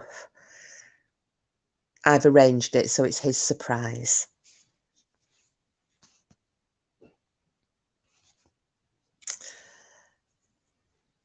So I mean, I don't know what anybody thinks about them living in these tunnels or... yeah, Frida, she will have a lovely time. I know where she's going to stay. It's a beautiful area around there at Carnforth. Very, very nice. So yeah, so there, and also thinking about it, that kind of links in a little bit, tenuously albeit, but it links in a little bit with, remember when Green Eyes has talked about thinking there are things living in the earth? And you also hear about, specifically in America, but that sometimes, or there are a specific, you're not going, that's KMA's surprise. You better bloody had be. Don't say that. You know what I'm like? I'll start flapping then, thinking, is he being serious? Mrs. Mercury, hi Julia, have a great time, but don't go in any forest. Yeah, I know, Mrs. Mercury, what a thing for us to be talking about. Makes sense, them living in the tunnels. Well, it does. And you know, people don't go down in those tunnels, you know, the unsafe mine shafts. But we're better to stay hidden. And as I was just going to say, there were some... Oh, hiya, Twinny. Hi, Kiss and everybody. Just started listening, going to skip back to the start, though. Not a problem. Not a problem. I am going to be pretty quick tonight, though, Ippy Chip, because I've got a what's it called? I've got an early start tomorrow, but I wanted to finish this because we missed it last night. Julia, they could be breeding themselves bigger each time they have a litter after escaping from a zoo. They could be. They could be. Now, oh, Frida Pork Chop, no, you better go because I'm looking forward to it. Yes, yes, thank you. Do you know, though, Frida, he'll be sitting there now chuckling, knowing that he's made me totally paranoid. And he'll also be thinking, she's going to ring me up after this live and go, you are coming still, aren't you? Pork Chop, your vids on your trip. I mean, well, I'm glad you clarified that then, Frida. I was going to say there is not going to be a camera in this hotel room. I'm telling you that much.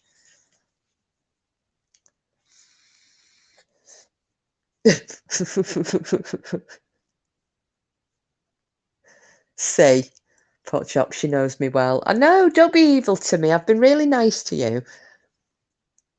Too nice. You see, I've got another story, but I'm going to save this one for tomorrow because just out of curiosity, because obviously we're going to cover a bit of this as well. It's not going to be a Dogmen thing, but I've got a couple of related stories for tomorrow night's incognito night. We were in the mines, back on topic. Yeah, we were in the mines and now I'm out of the mines. Oh, yes, thank you. You have jogged my memory a little bit. Now, just before I go on to about tomorrow's topic, I was listening to, there were some Native Americans who were discussing their stories about Bigfoot. And they said that there are kind of two different branches of Bigfoot. Now, some of them are the kind of kind, friendly-ish, just the ones that shout and might throw something, or you know, they'll come and have a little mooch around your farmhouse of a night, but they don't really do any great harm. And then they said there are another type of a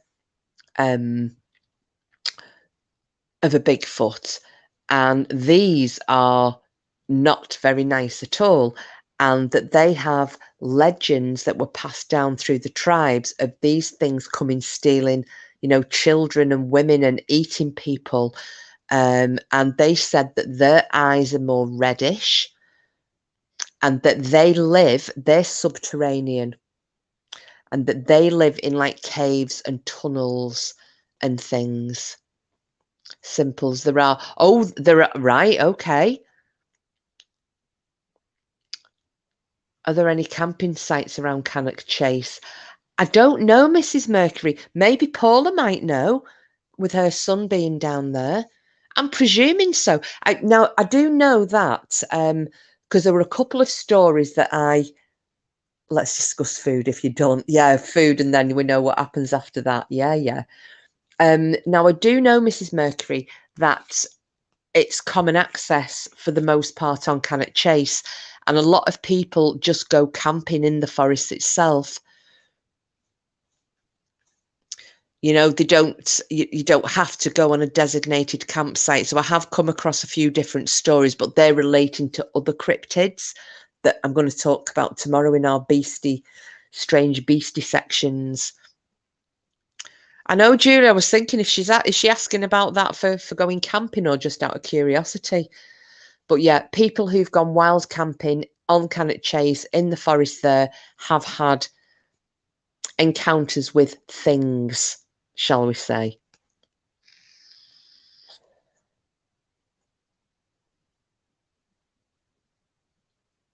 So it just seems a very, very weird place. Well, that's it though, Frida. I've been there. I've not camped there, but I went down to stay with my friend for a couple of nights, and we were taking the dogs out up over the chase. You know, because there are other things that are seen frequently on Cannock Chase. I'm not going to ruin that for you because that's part of tomorrow's.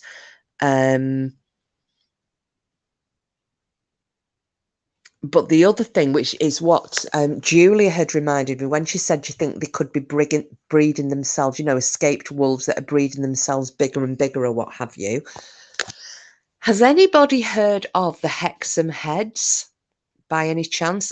I'm going to hope Simples has, because it's kind of your neck of the woods, isn't it, Hexham?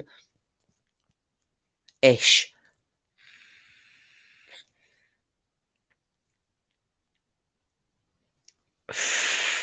I didn't think you were going to be going there, Mrs. Mercury. I thought you were just asking out of curiosity myself, but we have to check.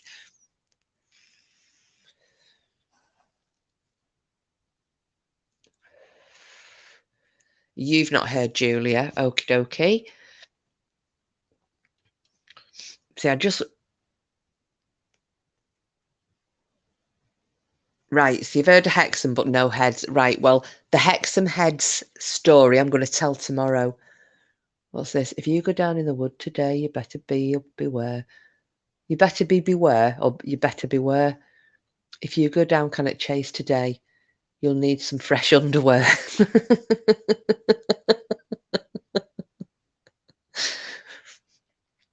Come on, we need the next verse.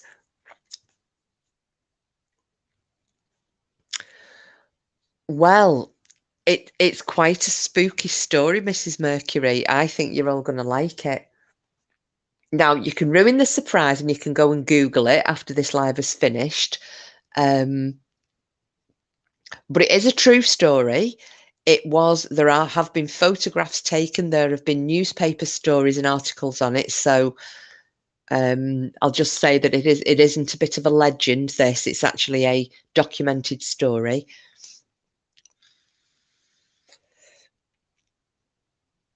Because I was thinking tomorrow I'm going to cover the Hexham heads. I'm going to cover a couple more of these cryptid stories from Cannock Chase. I've got a couple of ghost stories.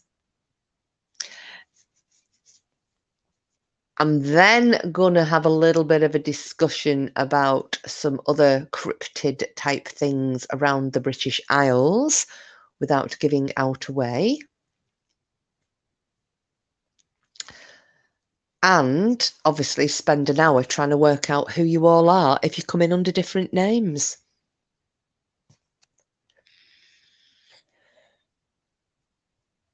I almost ruined it then and told you what my name's going to be on screen tomorrow, but I'm going to save it.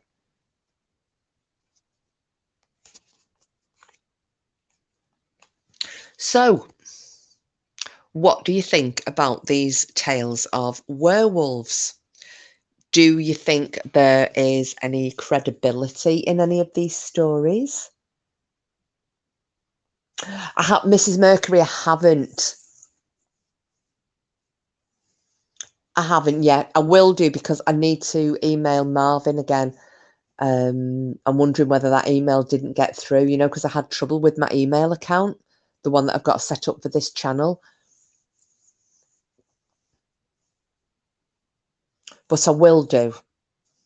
Oh, you've got your name planned out already, Simples, have you? I hope it's funny. Put shop. You'll see a dog. You'll need the. You'll see a dog. You'll need the bog. This great big beast comes out of the fog. You'll drop a log and never go back in the bushes.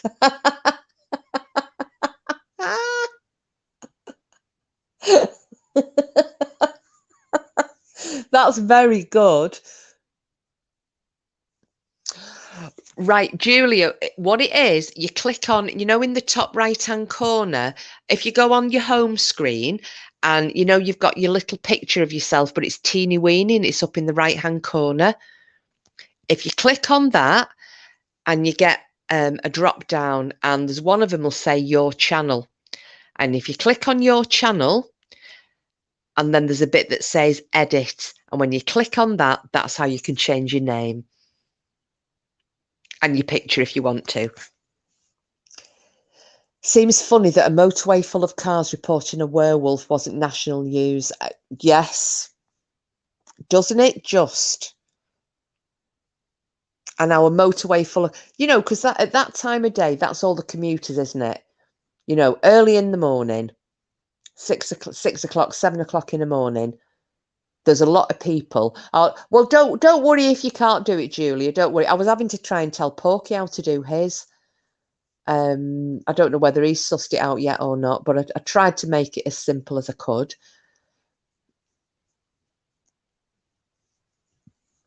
But yeah, I don't know what what could they gain other than not trying to scare people. But I'm sorry, if it's in broad daylight, people have already seen it. It's not like it's one or two people. That section of the motorway at that time of the morning would have been crammed because there'd have been people commuting. Oh, Simples can, there you go, Julia. Simples can help you if you get stuck. Simples is the queen of the name change.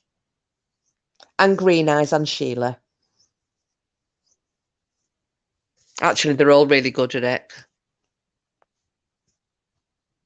Apart from Don't Ask Pork Chop, because they ain't got an effing clue either.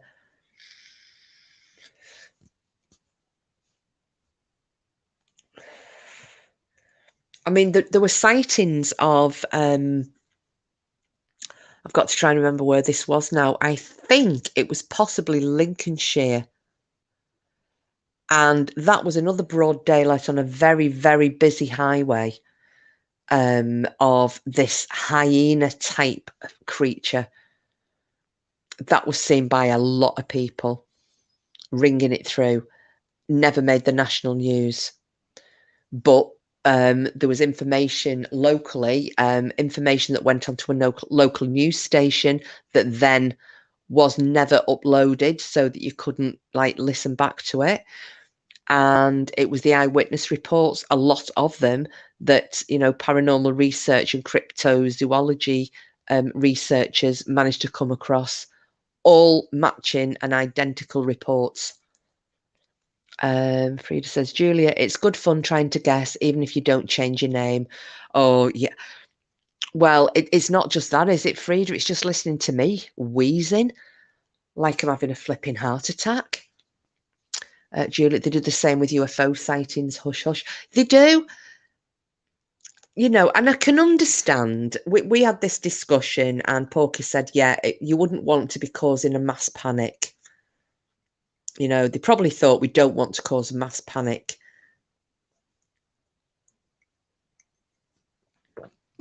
Oh, amen to that, Simples. Hence me not having a television license.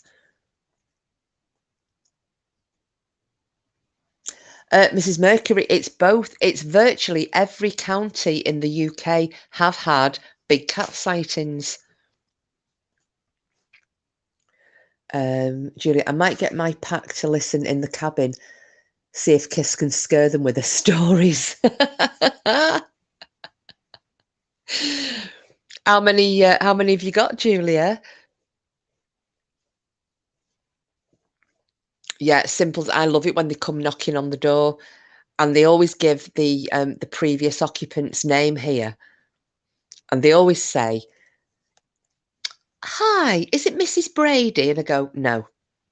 And I go to shut the door and they go, "Oh, well, could I have your name?" "No." "Oh, well, we just realised that you don't have a television licence." And I'll say, "No, your business here was with Mrs. Brady, who no longer lives here. You have no business with me." "Yeah, but you don't have a television licence." "No, I don't, because I don't need one." "Goodbye." Door shut. Never give them your name, ever. Because once they've got your name, you'll start getting letter after letter after letter. That usually the minute I see that they're from television licensing simples, I don't even let them say anything. I just go, "Not interested," and I shut the door in the face. Just don't interact with them. They've got no more right to enter your house than the milkman or the window cleaner. And people don't realise that. I got one telling me one time that it was what's it called? You're breaking the law. You're breaking the law if you don't have a television license. I was like, "Oh, really? Which law is that?" "Well, it's the Telecommunications Act." I went, "Right, yeah, so the Telecommunications Act isn't a law. It's an act of part. It's an act. It's not a law." And he's looking at me, and I said, "It was a typical little Jobsworth, horrible little man, real attitude problem. Obviously was pissed off he wasn't going to get his £25 commission for signing me up for a television license." And he started then trying to backtrack and tell me that he would, well, if you don't let us in, and I'll just apply for a warrant. I said, "Will you really? You're going to apply for a warrant, are you?" I said, "Well, you do realise that to apply for a warrant through the courts, you have to have two pieces of evidence that I have been watching television." I said, "So those two pieces of evidence, the only ones you would have is either A, you've picked up a signal with one of your bullshit vans coming out of my property, or B, you've witnessed me watching television, live television, through the window of my property. Neither of those have happened. So if you proceed and go and get a warrant to access my property just to check that I haven't got the need for a television license, I will then make that a criminal case, because I will go to the police and say you've obtained a warrant under fraud. And it won't be your employers that I'm going to take to court or have arrested. It will be you, because you're the one who's lied." And then he started flapping his lips, going, I said, "I would be very careful before you knock on people's doors that it isn't people who actually work in that field that you are threatening them with. Goodbye." He didn't come back, funnily enough, and I didn't get pestered for nearly 2 years. But I don't watch real live television. Even Porky can tell you that. I watch YouTube, I watch Netflix, Prime. That's it.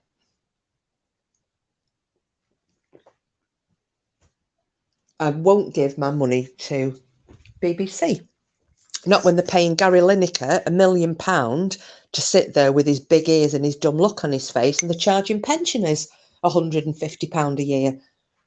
Yeah, have you seen the videos regarding this on here? I'm angry I was taking him for so many years. It's just the last 5 I've realised they're talking shit. Yeah, this is the problem, though, Simples, and I feel sorry for pensioners. Older people, they don't realise, because it's like my auntie. I said to her, "Don't pay it." "Don't." "Oh, no, you have to." "Oh, no, because it's against the law." I said, "It isn't against the law. It's not against the law." They're lying to you. Same as they lie about everything. And do you know what did it for... Yeah, Simples, yeah. Yeah, Mrs. Mercury, you rarely watch it.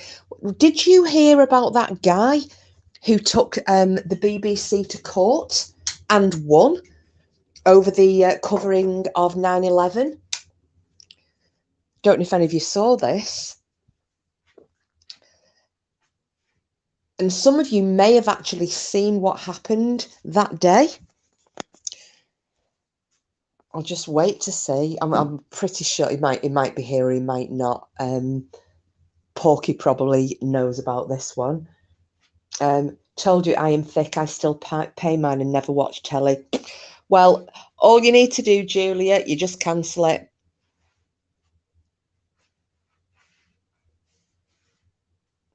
Pay for the license, but rarely watch it. Yeah, I was wasting that money. Recently, I thought about not paying as I've not watched TV for 2 years, but it says now you need a license if you watch YouTube. No, you don't. Nuh-uh. The only time you need a license, hippie chick, is if you're watching live television. So if you were on YouTube and you are watching something live on there, like you can watch live BBC News via YouTube, then yes, because um, you're actually watching something coming through live, but that's it. But I don't. And they have to prove that you do.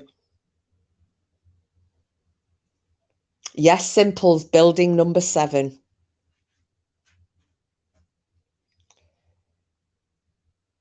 So yeah, for anybody else who doesn't know, so when the Twin Towers went down, the BBC were obviously reporting on it. And there was a BBC female reporter, and she is standing there giving a report about the fact that building number 7 had just collapsed, only it hadn't, and it was there standing behind her. And then wouldn't you know, not long after, building number 7 collapsed. It was nowhere near the other 2 towers.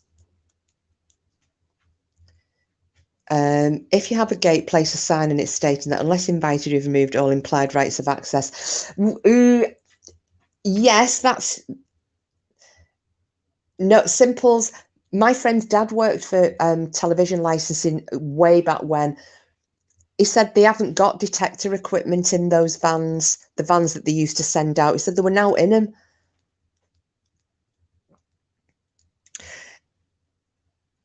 Yeah, I know, Simples. I get off on the 9/11. The only reason I don't cover it, and I won't, is out of respect. One, well, it's respect from it's respect for our friends in America. A lot of people, a lot of people knew people. And one of my good friends, I think I mentioned it, didn't I, a while ago, he was a newly qualified surgeon that day, and he was, yeah, I mean, he was traumatized by it. He was performing amputations on people in the street, things that we didn't hear about, people who were injured by debris, bits of the planes coming down, pedestrians and whatnot. So no, Simples, I'm with you on that. I don't agree with the narrative, but that's the only thing. I don't mind just very, very briefly touching on it here, but I won't cover it on this channel, and that's purely just out of respect for my friend in case he ever listens to it. And the fact that I'm British. I think I would probably be the same if it was something that had happened here and maybe there were Americans covering it, and I'm thinking, hang on a minute, what's this got to do with you? I think me getting, sometimes I think we can come across like we're, because it's very personal, isn't it? That's owned by America. So, yeah, I've always felt uneasy discussing that. Well, the thing is, Porky, the only thing is about trespassing laws, because trespass in England isn't a crime. It's civil. It's different in Scotland. That is trespassing. So all this about trespassers will be prosecuted. You can put these signs up, and because most people don't know the law, they'll think that, oh God, yeah, I'm going to get done. The police will come out and arrest me. They actually won't. It's a civil matter.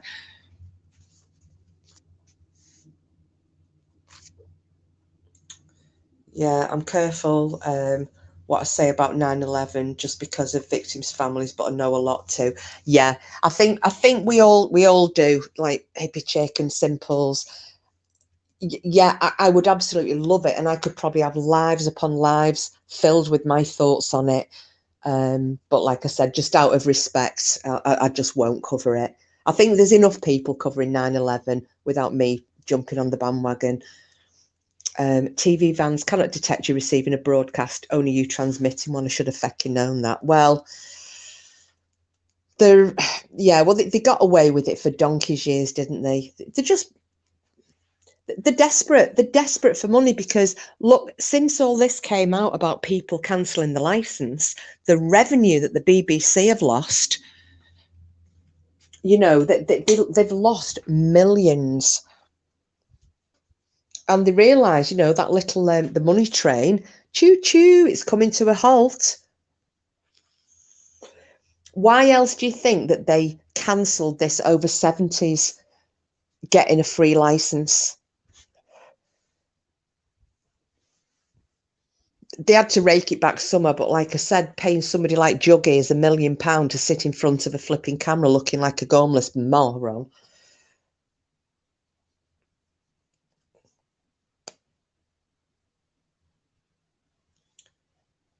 Anyway, sorry, as I was saying, that guy who took them pieces of absolute shit, they're considering giving up the licence because people are catching on. Bastards. Yeah.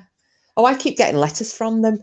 I think in the last year now, because I'm totally ignoring it, you know, the ring us and let us know if you don't need a license. No, I'm not. I don't have to. I do not have to ring you up to tell you that I do not need a license. Then give you all my details and then have you pester me forevermore. I don't need a license. I'm not dishonest. You know, I'm not stealing from anybody. I don't watch live television. I haven't watched live television for about 9 years. Hey, everybody, working but listening. Can't even speak about 9/11 without crying about it all this time later. Yeah, bedtime clown, absolutely. Lovely to see you, hon.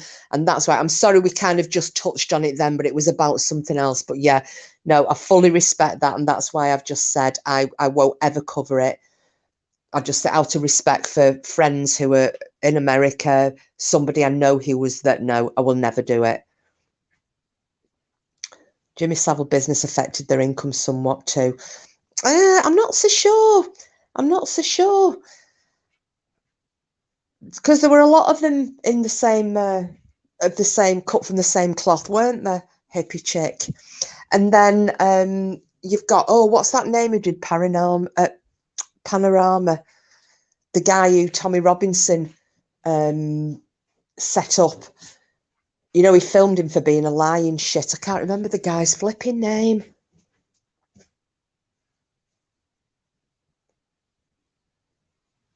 Oh, do you know if Fingal were here, she'd know it because she knows Tommy Robinson and his wife. Was it John somebody? John? Oh, John Sweeney, that were it. John Sweeney. And they got him trying to set up fake information on Tommy Robinson. And they filmed it all. And when he went in for the meeting with them, he played his undercover footage. And John Sweeney's face was like a smacked arse. He didn't see that coming. Because they then went and played it, didn't they, outside BBC headquarters on a large screen with with thousands of people watching. So I don't know. So yeah, apologies for that then, bedtime clown. The reason I brought that up was about the fake. We were talking about the television license here in the UK, and it was a guy, because we have to pay in this country to watch live television. We have to have a license. And yeah, hippie chick. Yeah, look it up. Look it up. He put it online. It was brilliant. What a sting that was. But yeah, what happened was a guy over here had refused to. Oh, thanks, bedtime clown. It's just a guy over here had refused to pay his television license because he said the BBC were liars, and they took him to court. So he did a counter action against them for being liars. And I don't know if you saw that report that was on Tower 7 that the BBC released like hours before it had actually collapsed. And he said this was fake. This story hadn't happened when she gave this out. So what the hell was going on? So that's what we were talking about. And that's why we just mentioned 9/11.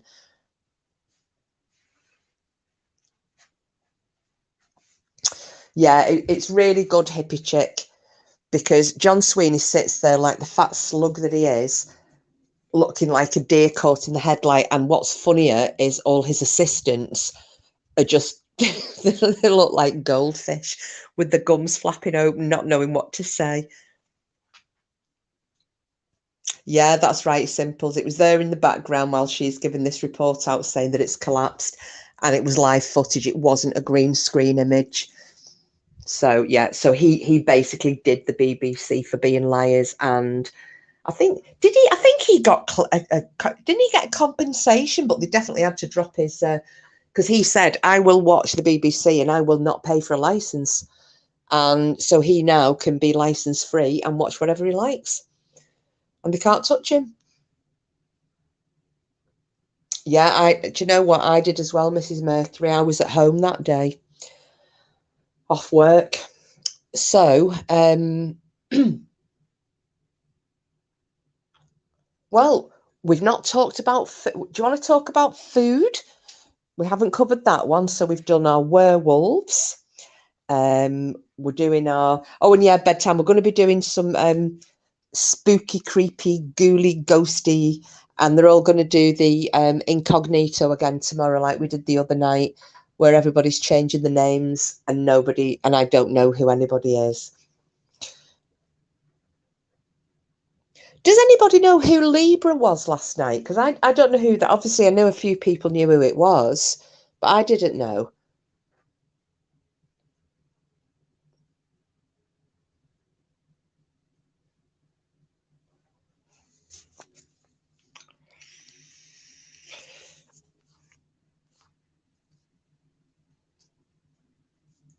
So where did you have your photo taken with Tommy Julie? Did you meet him when he was running for the it was for MEP? What was it? Was it MEP? I think. Yeah, it was, wasn't it? When they were doing the MEP elections, and he came round everywhere. He used to he followed me on Twitter and I followed him back. Nothing to say bad about the guy. Nice fella. As much as he's very disliked by a lot of people, is wrongly so.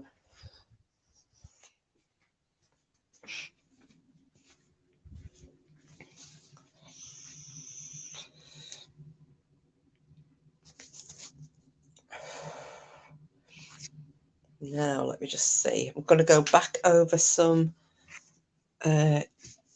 chat to see what I have missed.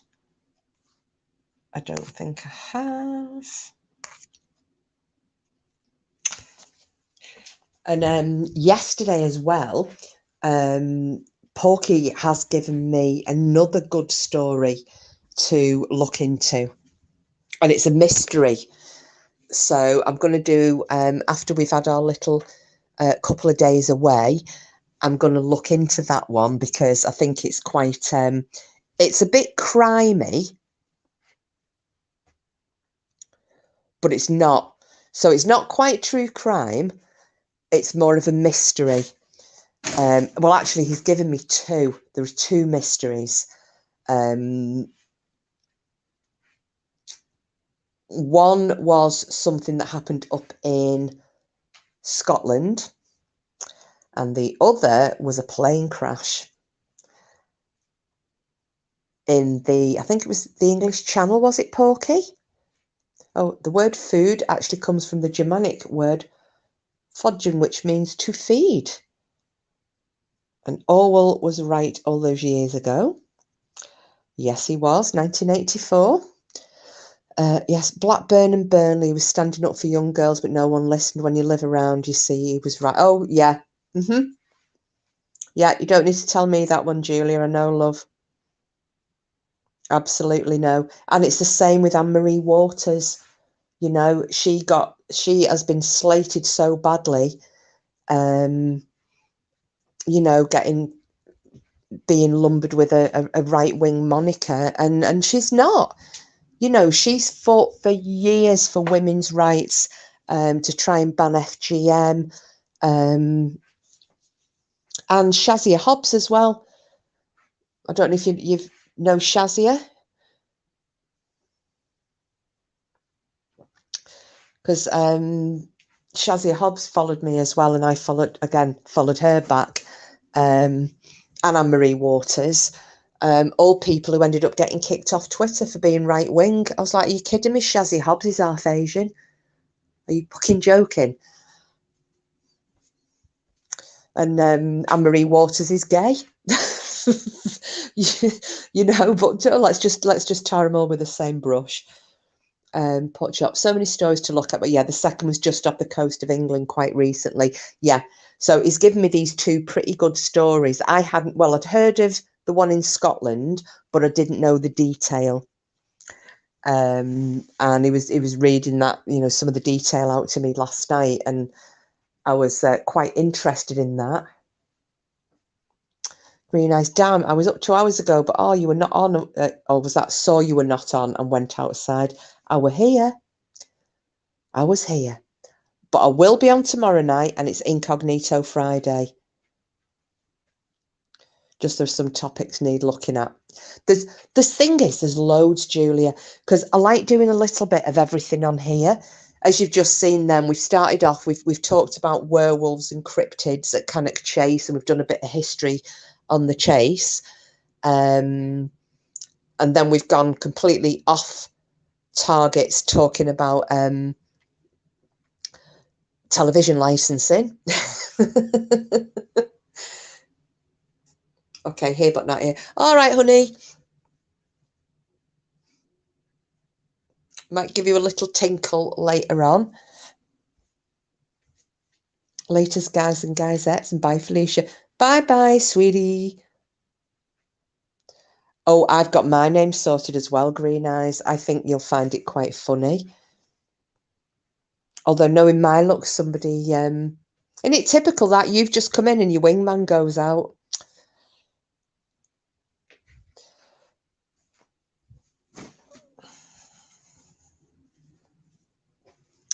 Yeah, I'm expecting somebody to have got mine, because it was like the other night, you know, with I'd come in as Freckles on Uranus, but then Sheila was in here as Probe Uranus, so I was like, oh God, somebody picked Uranus. We both went for the most obvious.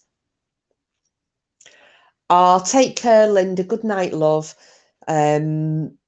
And yeah, we'll be back on tomorrow doing this, you know, the ghosty stories tomorrow night. So it'd be nice if you make it. It'd be lovely to see you. If not, don't worry, and we'll catch you again very soon. You have a good night's sleep.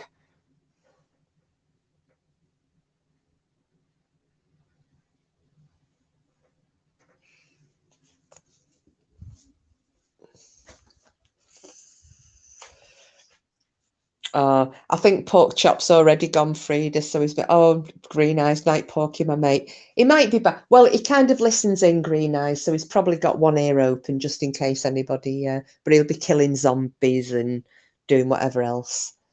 Your name didn't change on the chat or anything, though, Kiss. No, it was on screen. I had it changed.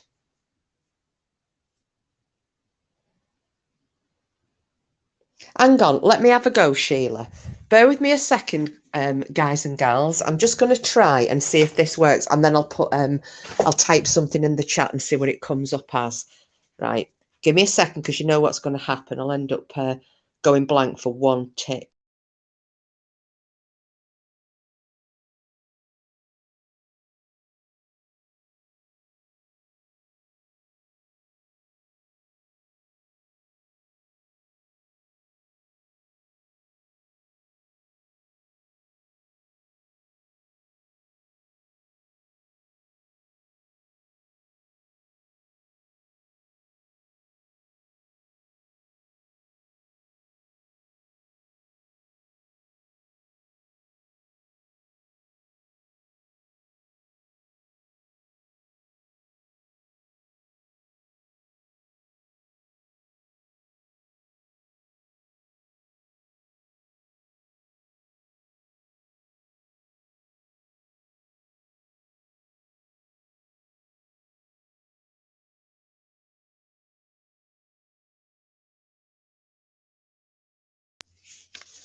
Right.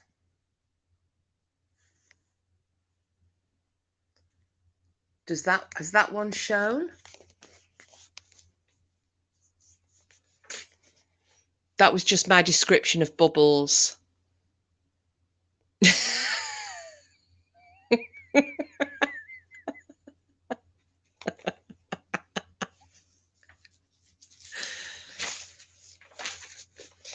Now let me see what happens if I type in it, or if it'll come up with my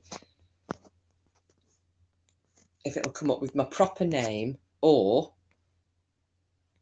if it'll come up with that in the chat. Oh no, it's still, oh no, it only changes my name on the screen. Oh well.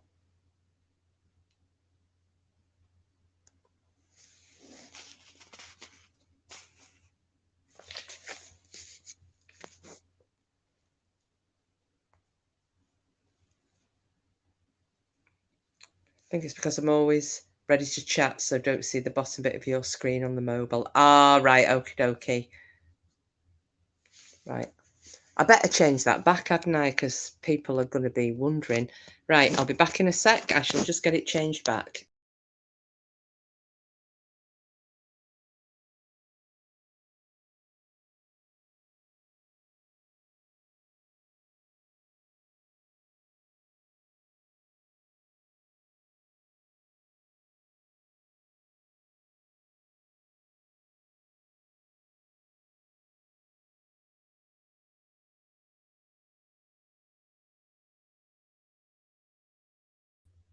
Right, I is back.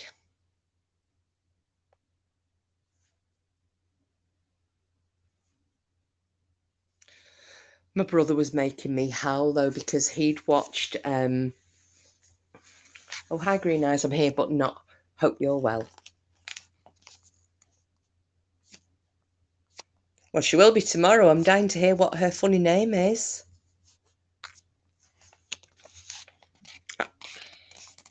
We'll have to hope that that was the other thing Green Eyes have been trying to tell Porky how to change his name on his profile.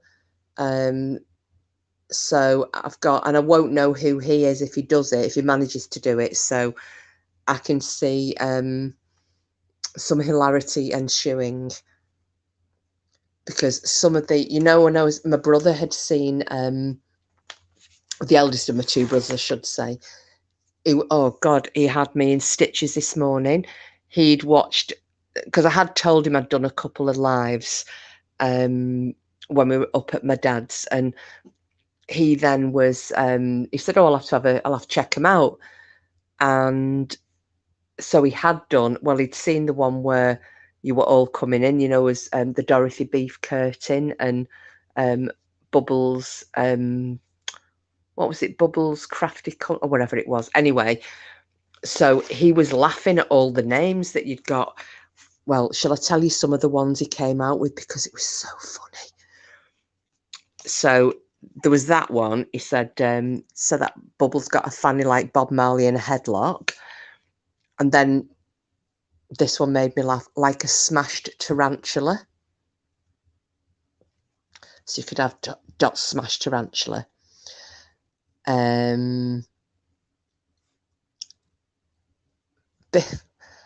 Bigfoot's axe wound.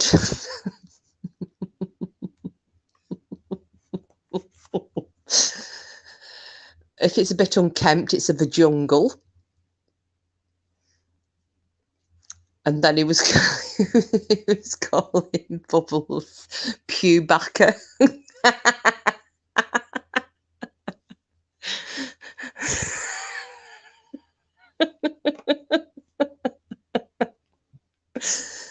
Oh, we reckon AD's got an arsehole like a werewolf squint.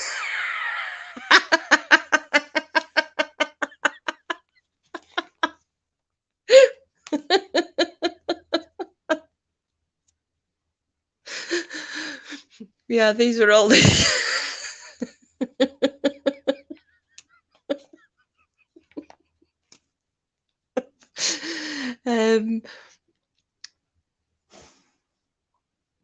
yeah, snatch squatch. Or you could call someone Wolverine. I'm writing them all down going, what's that one again? What's that one again? The Wolverine one made me laugh.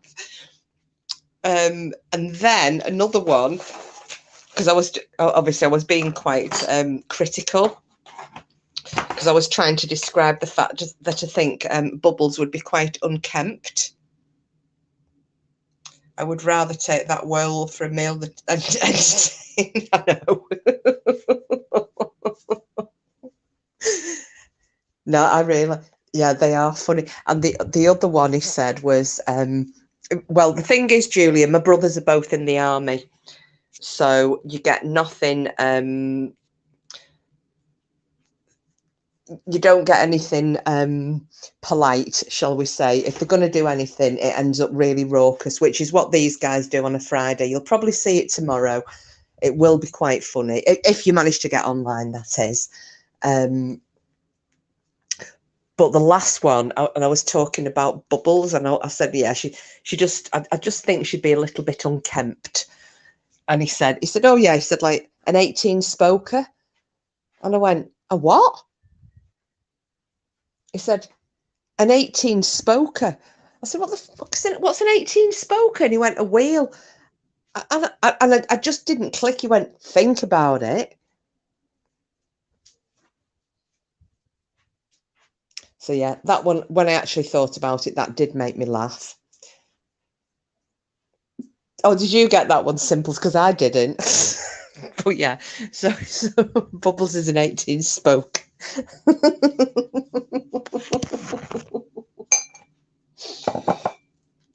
Yeah, they were quite funny. I did think the jungle one was good though.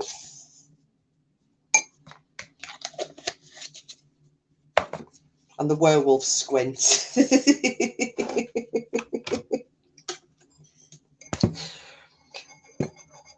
So yeah, so I think so long as the names are cryptid or ghostly or yeah, something like that.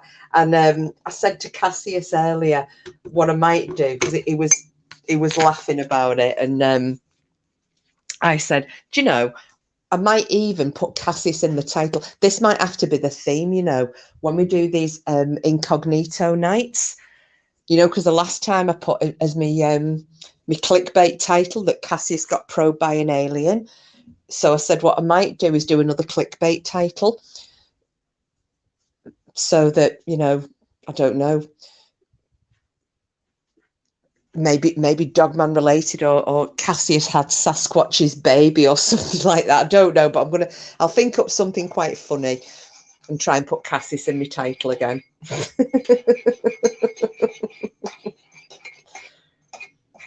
I could even do an amalgamation of Cassius and Sid and Porky. Maybe we could do it that, you know, or pick on the boys all together, and Bedtime Clown, and Paul. Who else do we get? So have I covered all the lads? Hang on, so we've got Cassius, Porky, Sid, Bedtime, Paul. Oh, Captain Spaulding as well. That's 6. Oh, never mind poor Cassius. Don't let him fool you, Julia. Poor Cassius. With his bagpipes.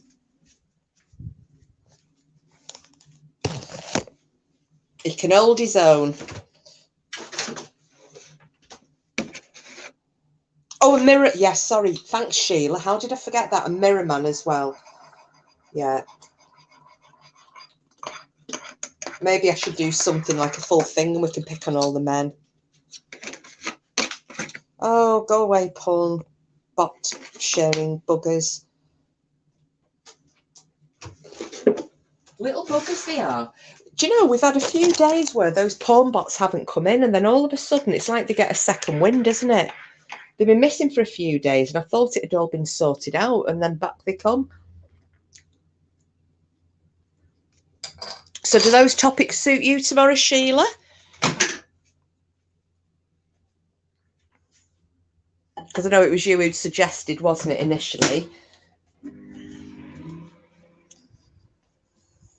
Bit of ghostage, bit of ghouly, bit of cryptid. I've got one kind of dog manny story, and a lot of giggling at names.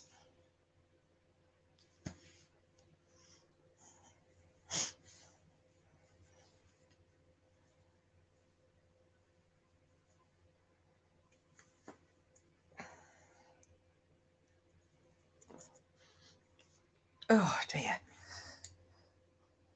I'm just having to make myself a cup of hot chocolate because I am a little cold. I keep getting to, I've not quite found a happy medium with this new heating.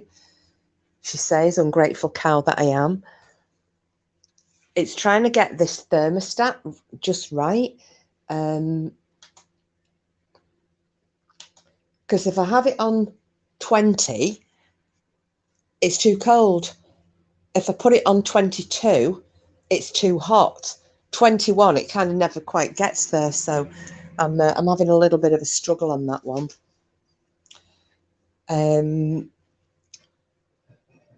So is there anything else with the stories that I covered before about Cannock Chase? Anything that anybody wants to know or discuss about them, or something similar? As long as I'm not going to nick my content for tomorrow. Because Green Eyes, something that I did cover was one of the theories about these werewolf stroke dogmen that wait till you listen to the results from the Freedom of Information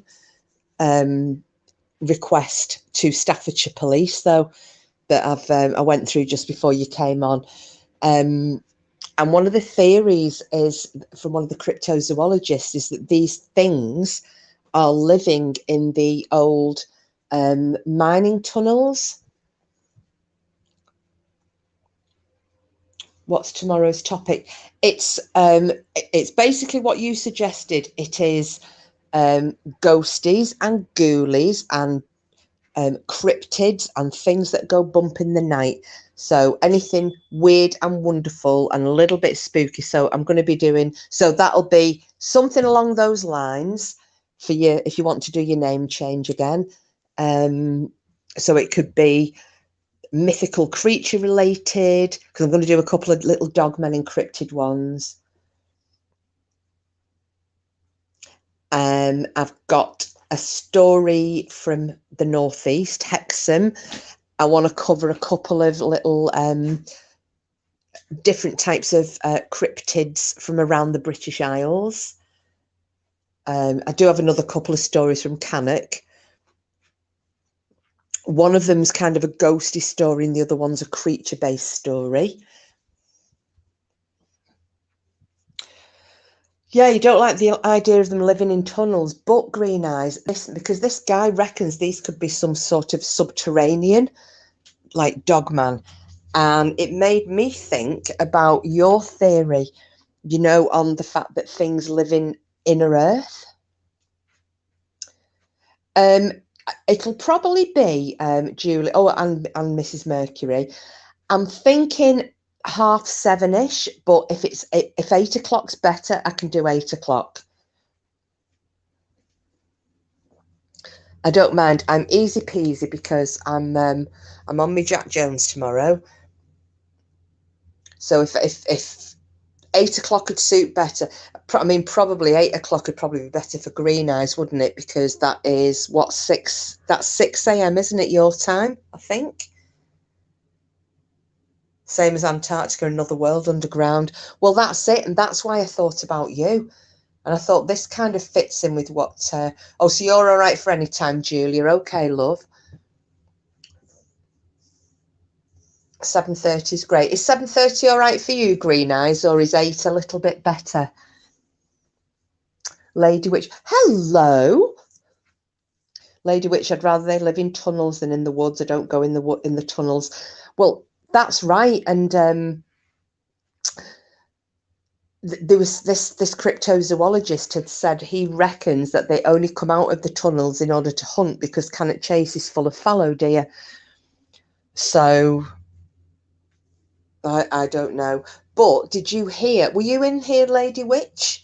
I know Green Eyes wasn't. Right, I'll say 7:30 then, ladies and gents, tomorrow.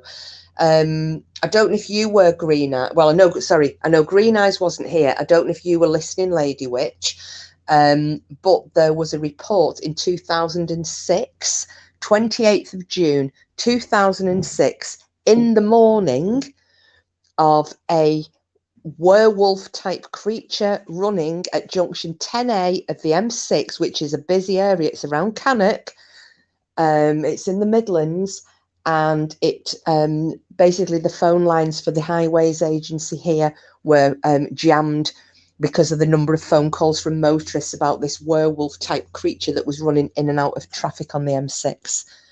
Now, the M6, for anybody who is not in the UK, is the main motorway that runs, right up the centre. It starts off down south. It's like the M5 that then turns into the M6, and that goes straight up to Scotland. It finishes kind of at Gretna, well, just before Gretna.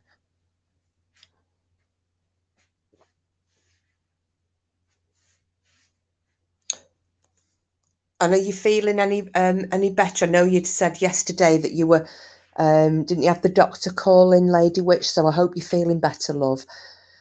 Useless info. 2 of my great grandfathers were miners in those. Hey, it's not useless info. It's not useless info at all, hippie chick. I wonder.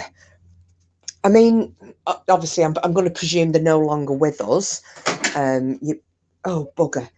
My hot chocolate spilled over in my microwave. Oh, feck. Give me 1 second. You're going to hear a lot of swearing now. Fuck's sakes. Oh, the best bit, the frothy bit of my milk. Oh.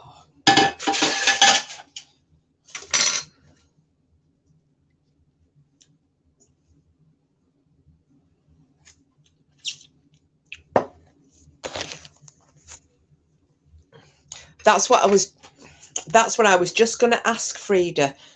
I wonder if any of the family, like older relatives, may have heard stories that might have been told by either of your great grandfathers. Is there not a vid on a cryptid running across the motorway? There is, Julia, that funny looking thing, but that's in the dark, isn't it? That was picked up by the traffic cam on the motorway. I don't know which motorway that was. What was that? Was that the M6?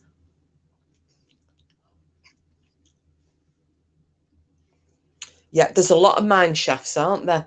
There used to be mine shafts near where I used to live. And I'll tell you something as well. One night, this is the weirdest thing ever. And there hadn't been any, there were no earthquakes. So it definitely wasn't that. But I was lying in bed this particular night. It's when I lived in Standish over near Wigan. I lived on the outskirts, so it was very rural. And I was in bed this particular night, and it was probably around about midnight-ish. And I'd been reading, and I was just kind of nodding off. And all of a sudden, I heard this noise that sounded like, imagine you've got a paving stone, a big thick-ass paving stone. And if you're like me, you're a bit of a weakling, you wouldn't be able to lift it, would you? So you drag it along the pavement. So imagine that. You're dragging it along the pavement, and it's kind of a grating sound, okay? So I heard, that's the nearest thing that I could describe it as. So I'm lying in bed, and I heard this noise.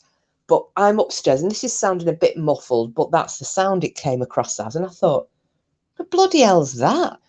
And then the next thing, the house actually shook.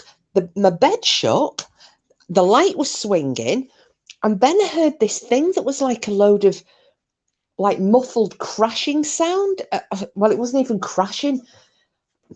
How could I describe, like a whooshing and definitely something falling. Imagine heavy things falling, but they were really muffled. And all I could think about was it was possibly one of the mine shafts that ran in that area that maybe had collapsed. Because the house that we owned, that one, a lot of the houses were subsiding along there. And they'd taken a payout off the coal board. Now, this house that we bought was owned by my ex's grandparents. They had the foresight to choose not to take the payout because, you know, obviously they were offered it back then. Whenever this happened, was it the 1960s or 70s?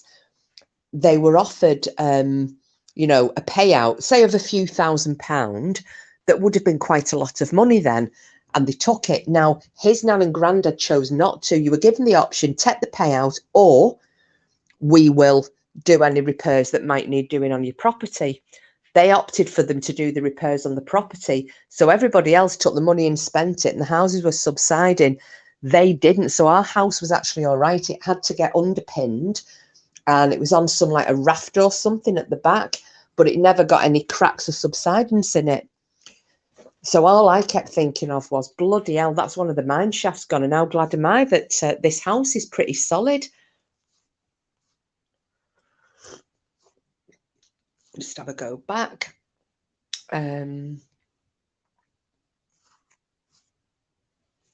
Yep, killed me. Oh, green eyes, that's awful. 53, that's no age. Within a 5-mile radius of me, there are 5 old coal mines, disused now, obviously, and some built over. Yeah, you never know what's going to collapse and when, though, do you, Sheila? And a lot of old mines, they were after using those to store radioactive waste, weren't they? Was they fracking? We hear something like that from Preston.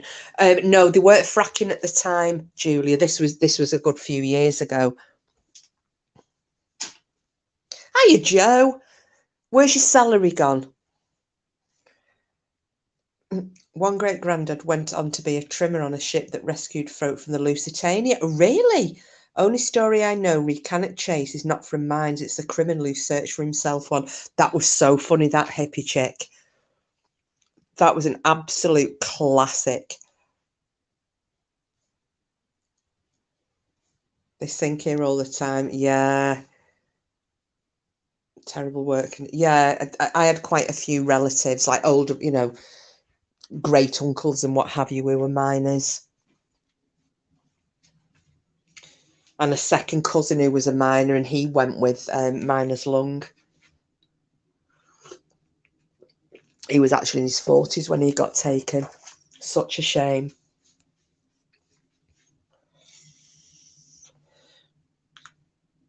Friend's dad died from asbestosis. Oh, that's another thing as well, though, isn't it? All the things that you think, you know, that only come to light later on.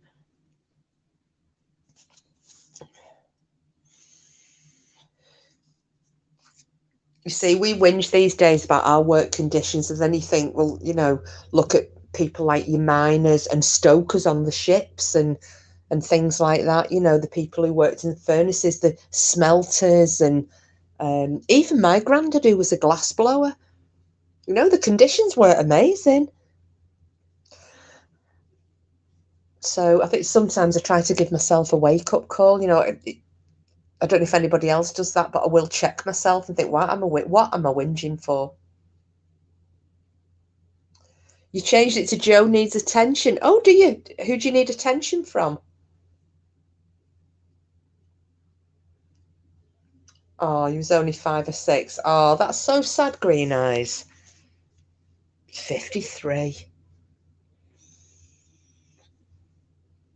Absolutely shocking.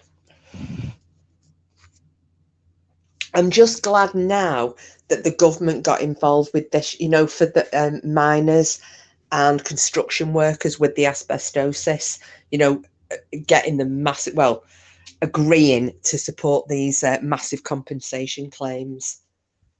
I know they'd have rather had the health, but, you know, at least it was something for the families. Oh, his wife had it too, shaking out his work clothes before washing them. Oh my goodness, Frida, that's dreadful. Frida, that's how my dad died. Mesothelioma, asbestosis. It was very sad, and it still is, as it's pretty recent. Oh God, no, that's awful. That's so sad.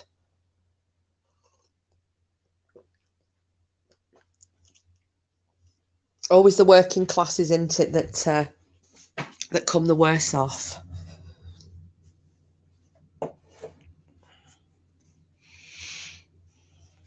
But you know, it's like not the same thing, obviously, but you know, it's like that friend of mine I mentioned last week who took his own life. He had Gulf War syndrome.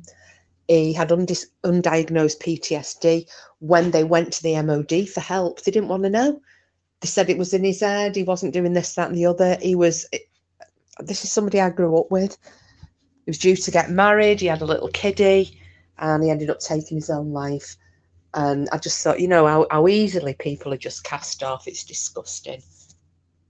I was joking because somebody who lives on an ark in the sea, said I left AD because I didn't get his attention. Who lives on an ark in the sea? A lot of young traders over here dying from cutting the stone for kitchen bench tops. Young guys. Oh no! So the Navy men with multiple myeloma caused by being on nuclear submarines receive compensation too. Yes. Yes, Simples. Someone who lives on an ark in the sea. Because I was going to say Noah's Ark, but obviously it won't be. Who is it? I don't know who you mean. Am I being really thick?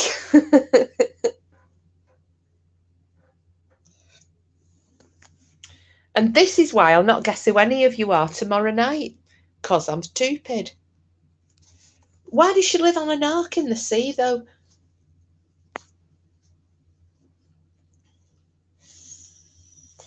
Has she said that like yesterday or something, Joe, or today? It's been on YouTube that got me through the grief of it. And it still does, so it's okay, everyone. You've all helped me. Oh, Sheila, bless you, darling.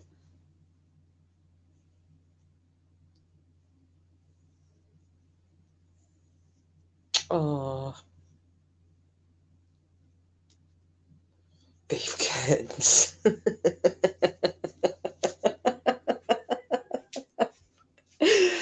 No, hang on a minute. I'm going to go to my trusty book. What we're going to call her? Pew Backer. Okay, Pew Backer.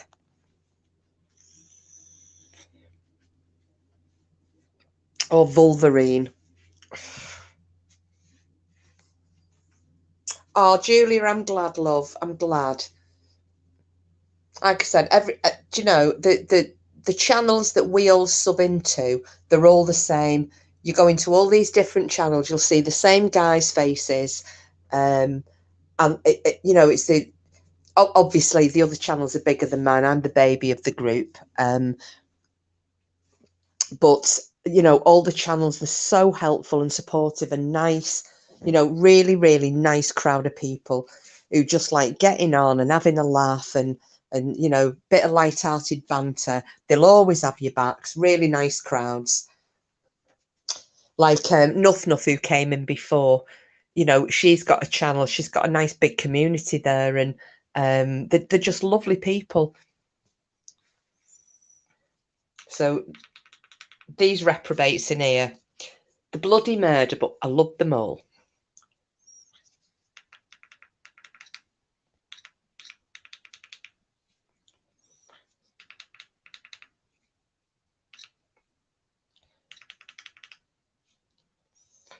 Oh, I'm doing something with my bloody vape here. Sorry, give us a sec, ladies. Don't know what the hell I keep doing with this. Keep turning the damn thing off.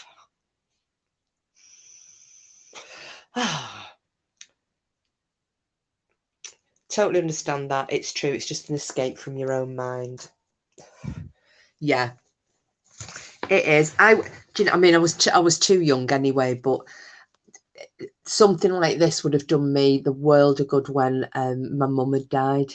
You know, just having people to chat to. But then again, when you're young, you don't really, not like we do. You know, we get older and you do appreciate more just having people to chat with. And it's not necessarily having sympathy, is it? Because I don't go fishing. But if I'm feeling down, the last thing I always say to my friends, if I'm upset about anything, which doesn't happen that often, but if I am, I'll just go, don't be nice to me. Don't give me a hug because it's going to make me worse. Take the piss out of me. So it's nice knowing that your friends are all caring about you. But it's not always about, wanting people to give you sympathy. It's just about knowing that you've got someone there who is going to make you laugh and they're feeling for you and they know what you're going through. And that's worth its weight in gold, isn't it? Julie, it's great on Kiss's channel. So many different subjects. Always makes laugh as well. Oh, thanks, Frida. Thank you. I'm in need of a laugh. Well, Julia, we always need a good laugh, don't we? And I'll tell you what, when you start seeing some of these uploads that are coming, you are all going to laugh. I can guarantee you that much. I can guarantee you. Because can you imagine what's going to happen? Because you all know how logical our Porky is. He does like his laugh, but he's very logical. And I'm not. Can you imagine these ghost hunts? Paranormal investigations? I'll be like Mr. Georgios. It's aliens, there's aliens.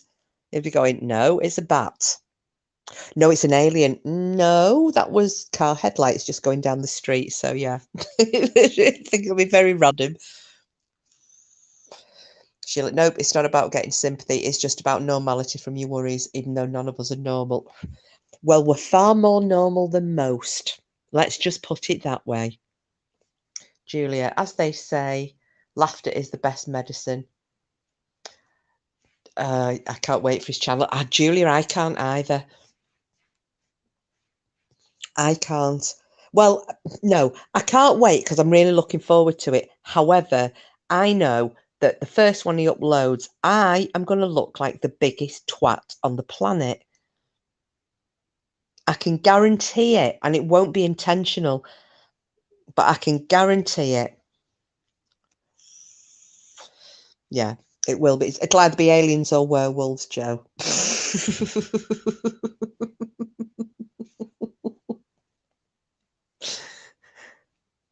Oh, we've got 21 in chat.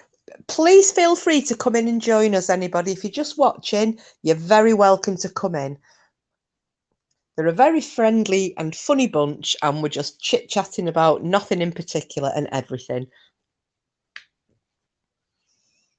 So you don't have to sit in the cheap seats. You're very welcome to come down into the mosh pit. Have a dance. What's that Georgios's last name, Joe? Because I can never remember. Come and joint the fun, eh? Is that a Freudian slip there, Green Eyes? Are you having an old pufferoodle there?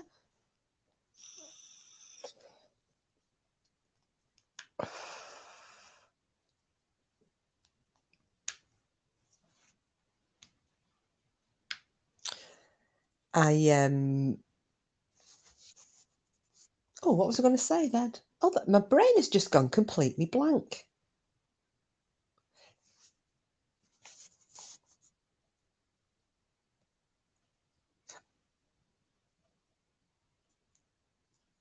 Is it Sue Cowles, or should it be Sue?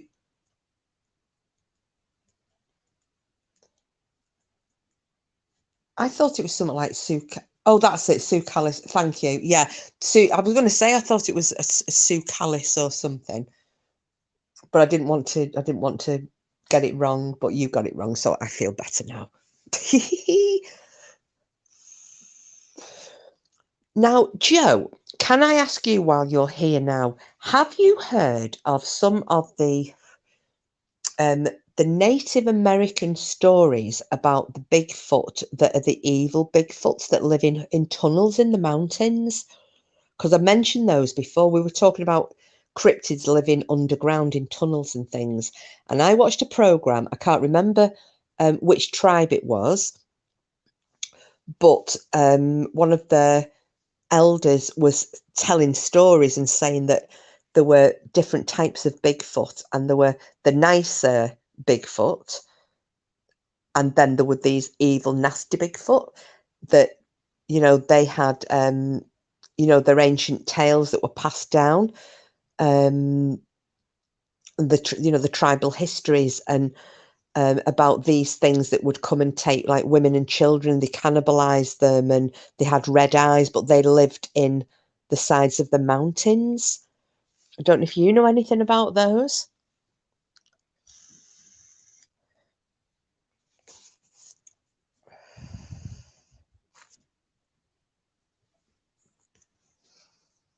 It's just when we were talking about the dogmen, and then obviously Green Eyes had touched on the being like inner earth and people living there. Excuse me. Oh, yes. By the Klamath River has tokens of Bigfoot and give them their territory. They warn women of the Bigfoot. Oh, fantastic. I knew you'd know, because there was something in the same one, but I don't know if it was these evil type of Bigfoot. And they were saying that they used to carry the women off to breed with them. Like, obviously, this was one of the legends from way back.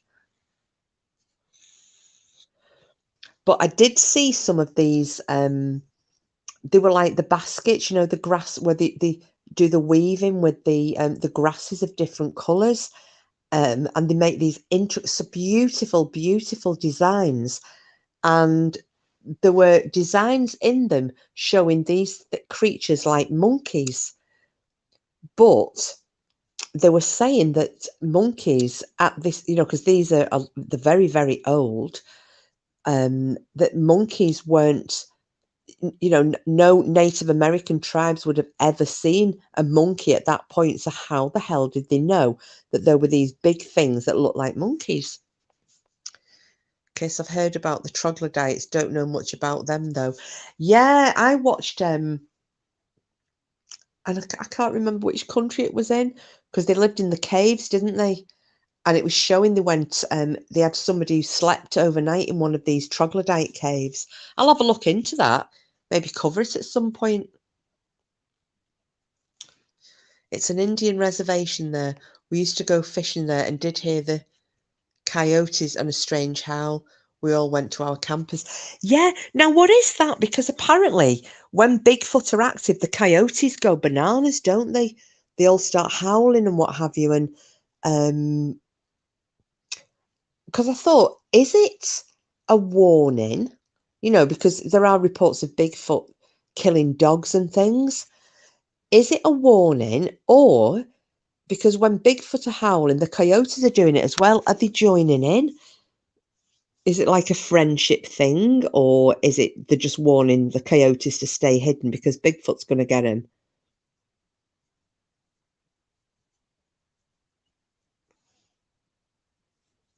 Yeah, I mean, I like things like that, and seeing where they lived as well, Frida. Does anyone remember Phil Schneider, or has anyone watched his talks on YouTube and the strangeness of his death too? That would be good. I haven't. Well, I don't think I have. Let me have a little. Unless you can try and jog my memory, Sheila, because it was like that with one of the ones that Porky mentioned last night. Because I said, "Oh, I know his name," and then when he started telling me, I said, "Oh, is that connected to this?" And he said, "Yeah," but I didn't know the detail.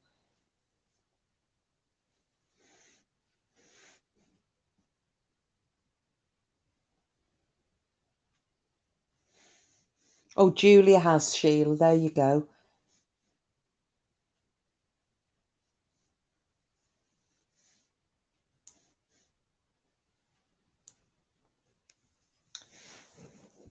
Let me just have a little look.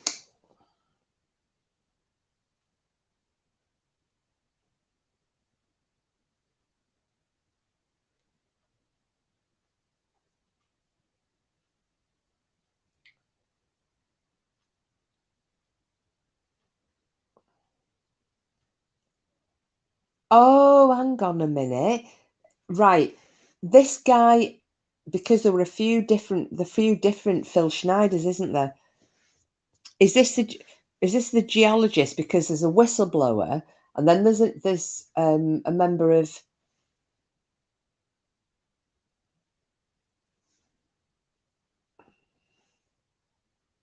There are a few different Phil Schneiders. I'm guessing it's this one, is it? The Underground Bases, Reptilians and the Battle for Humanity, that Phil Schneider?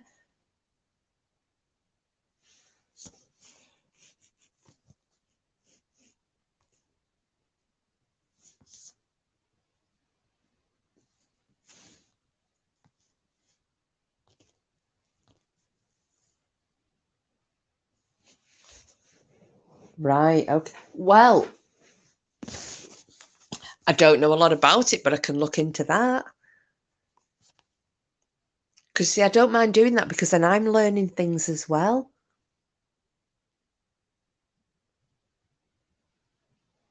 You know, obviously, you know the things that I know about, and but I'm always happy to expand my mind. But I am going to tell you now, next week, I'm going to, because, so I won't be online. Probably not Sunday. I don't know whether we'll upload anything live while we're away, but there'll be something coming definitely afterwards. I'm not going to be online probably Sunday, Monday, Tuesday, and Wednesday. So maybe Thursday next week. I really do need to do my next episode of the Vikings, because I've got all this stuff on. I've still got to cover the Northeast. I've got all the stuff on Ireland, and then I've got the stuff for the Orkney and Shetland. Oh, I know, Green Eyes, I'm going to miss you all as well. But I think Porky's coming here on Sunday night. Then we're setting off Monday morning. We're going to get back, I don't know, mid to late afternoon on Wednesday, and then we're going out. So I know I'm just going to be shattered. I won't come online on Wednesday. So probably Thursday, because I'm just conscious that I've left the Vikings for like the last, 3 weeks? 2 weeks, 3 weeks, however long it is. And I did promise Simples and Meadow and, oh, it's Barbara Connaty, wasn't it? All those guys from the Northeast that I would actually do this this bit. I don't remember giving written consent for your time off. Anybody else?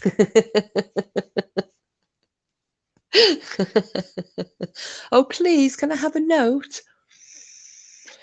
How fun ghost hunting with your dude. Well, it's not a ghost hunting. This is Valentine's. This is because he's a sweetheart. Does everything for everybody else, and it's time he has something for him, I thought. So this is what this is for. But while we're going where we're going, we can maybe get a bit of ghost hunting in as well. But we'll see what the weather's like, because I did get told today by one of my work colleagues that that particular area, the weather's not looking great. So by not looking, and that was his accent, by the way, not looking great. So by not looking great, I think he's meaning it's either going to snow or pee down. Who can say? So if it's snowing or peeing down, I don't want to be standing outside freezing my tripes out. I'd rather be in a pub. I hope so, Julia. I hope so. I've got all these different places written down, and I've been looking into different things to do while we're away that I think he might enjoy going to. I can't say anything else because he will be listening with one ear. So,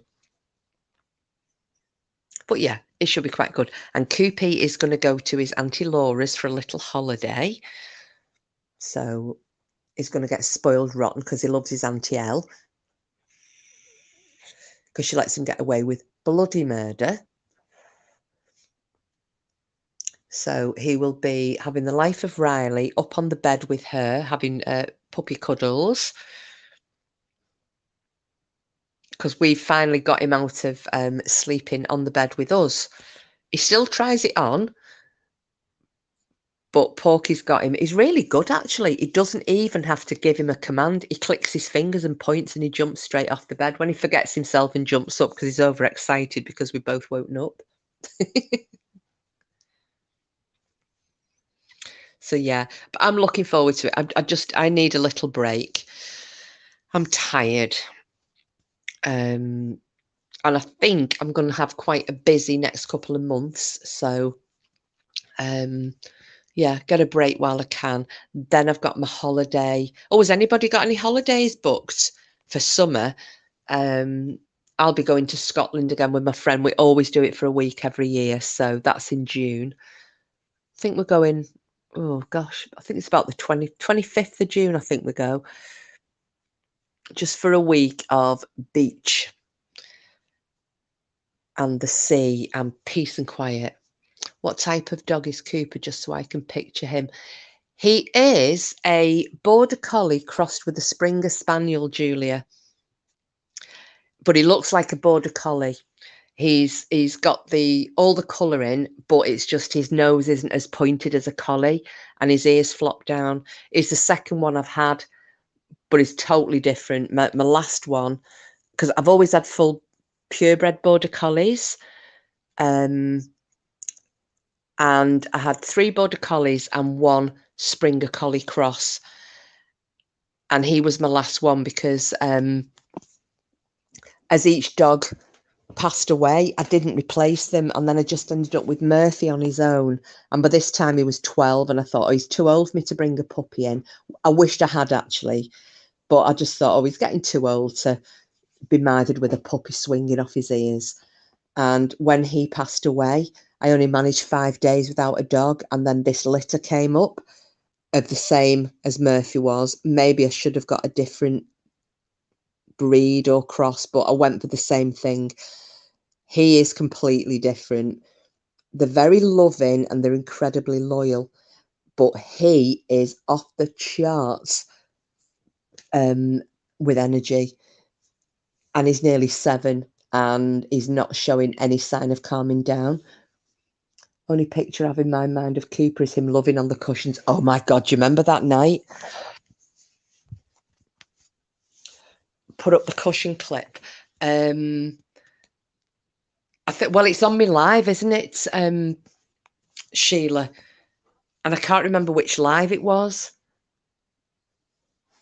when he was bonking the cushions. He's currently lying on the floor. My friend is the same with her Border Collies. Oh, because I've always lived on farms or what have you know, for the most part, Julia, I've always had working dogs because we worked sheep as well. So, and I do love them, but he's hard work and he's been very, very well trained.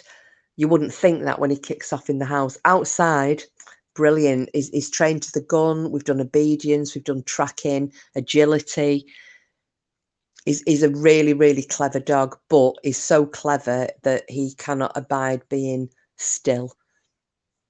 I got to go feed Tiny. Oh, little Grim, little 6 pound and eat 2 tablespoons of dog food. Oh, no.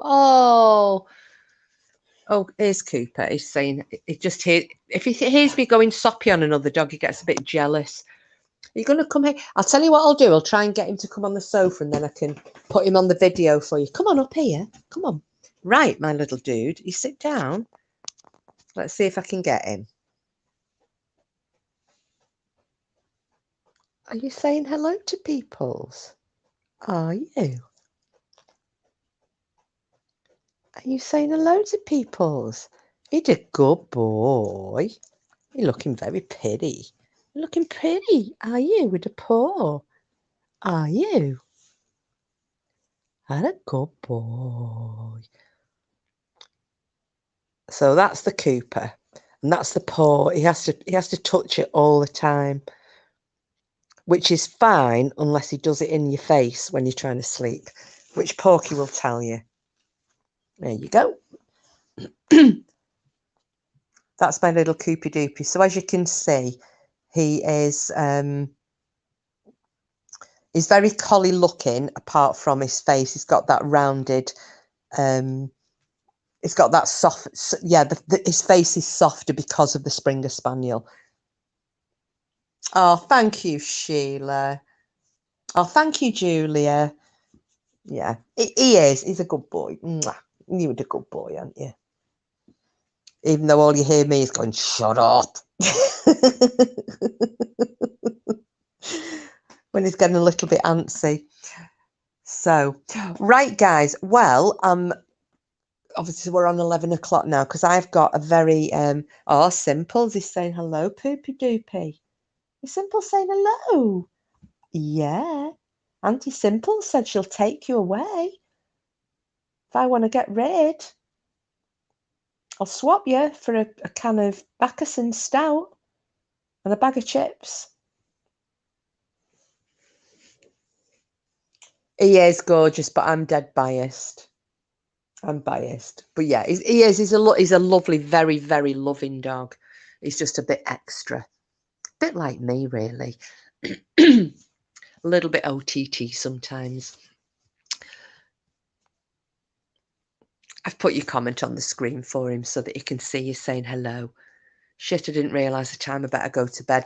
Yeah, Sheila, I was just going to say, because I wasn't going to do a mega long one tonight just because I've got to be up early tomorrow. I've got a really big day at work.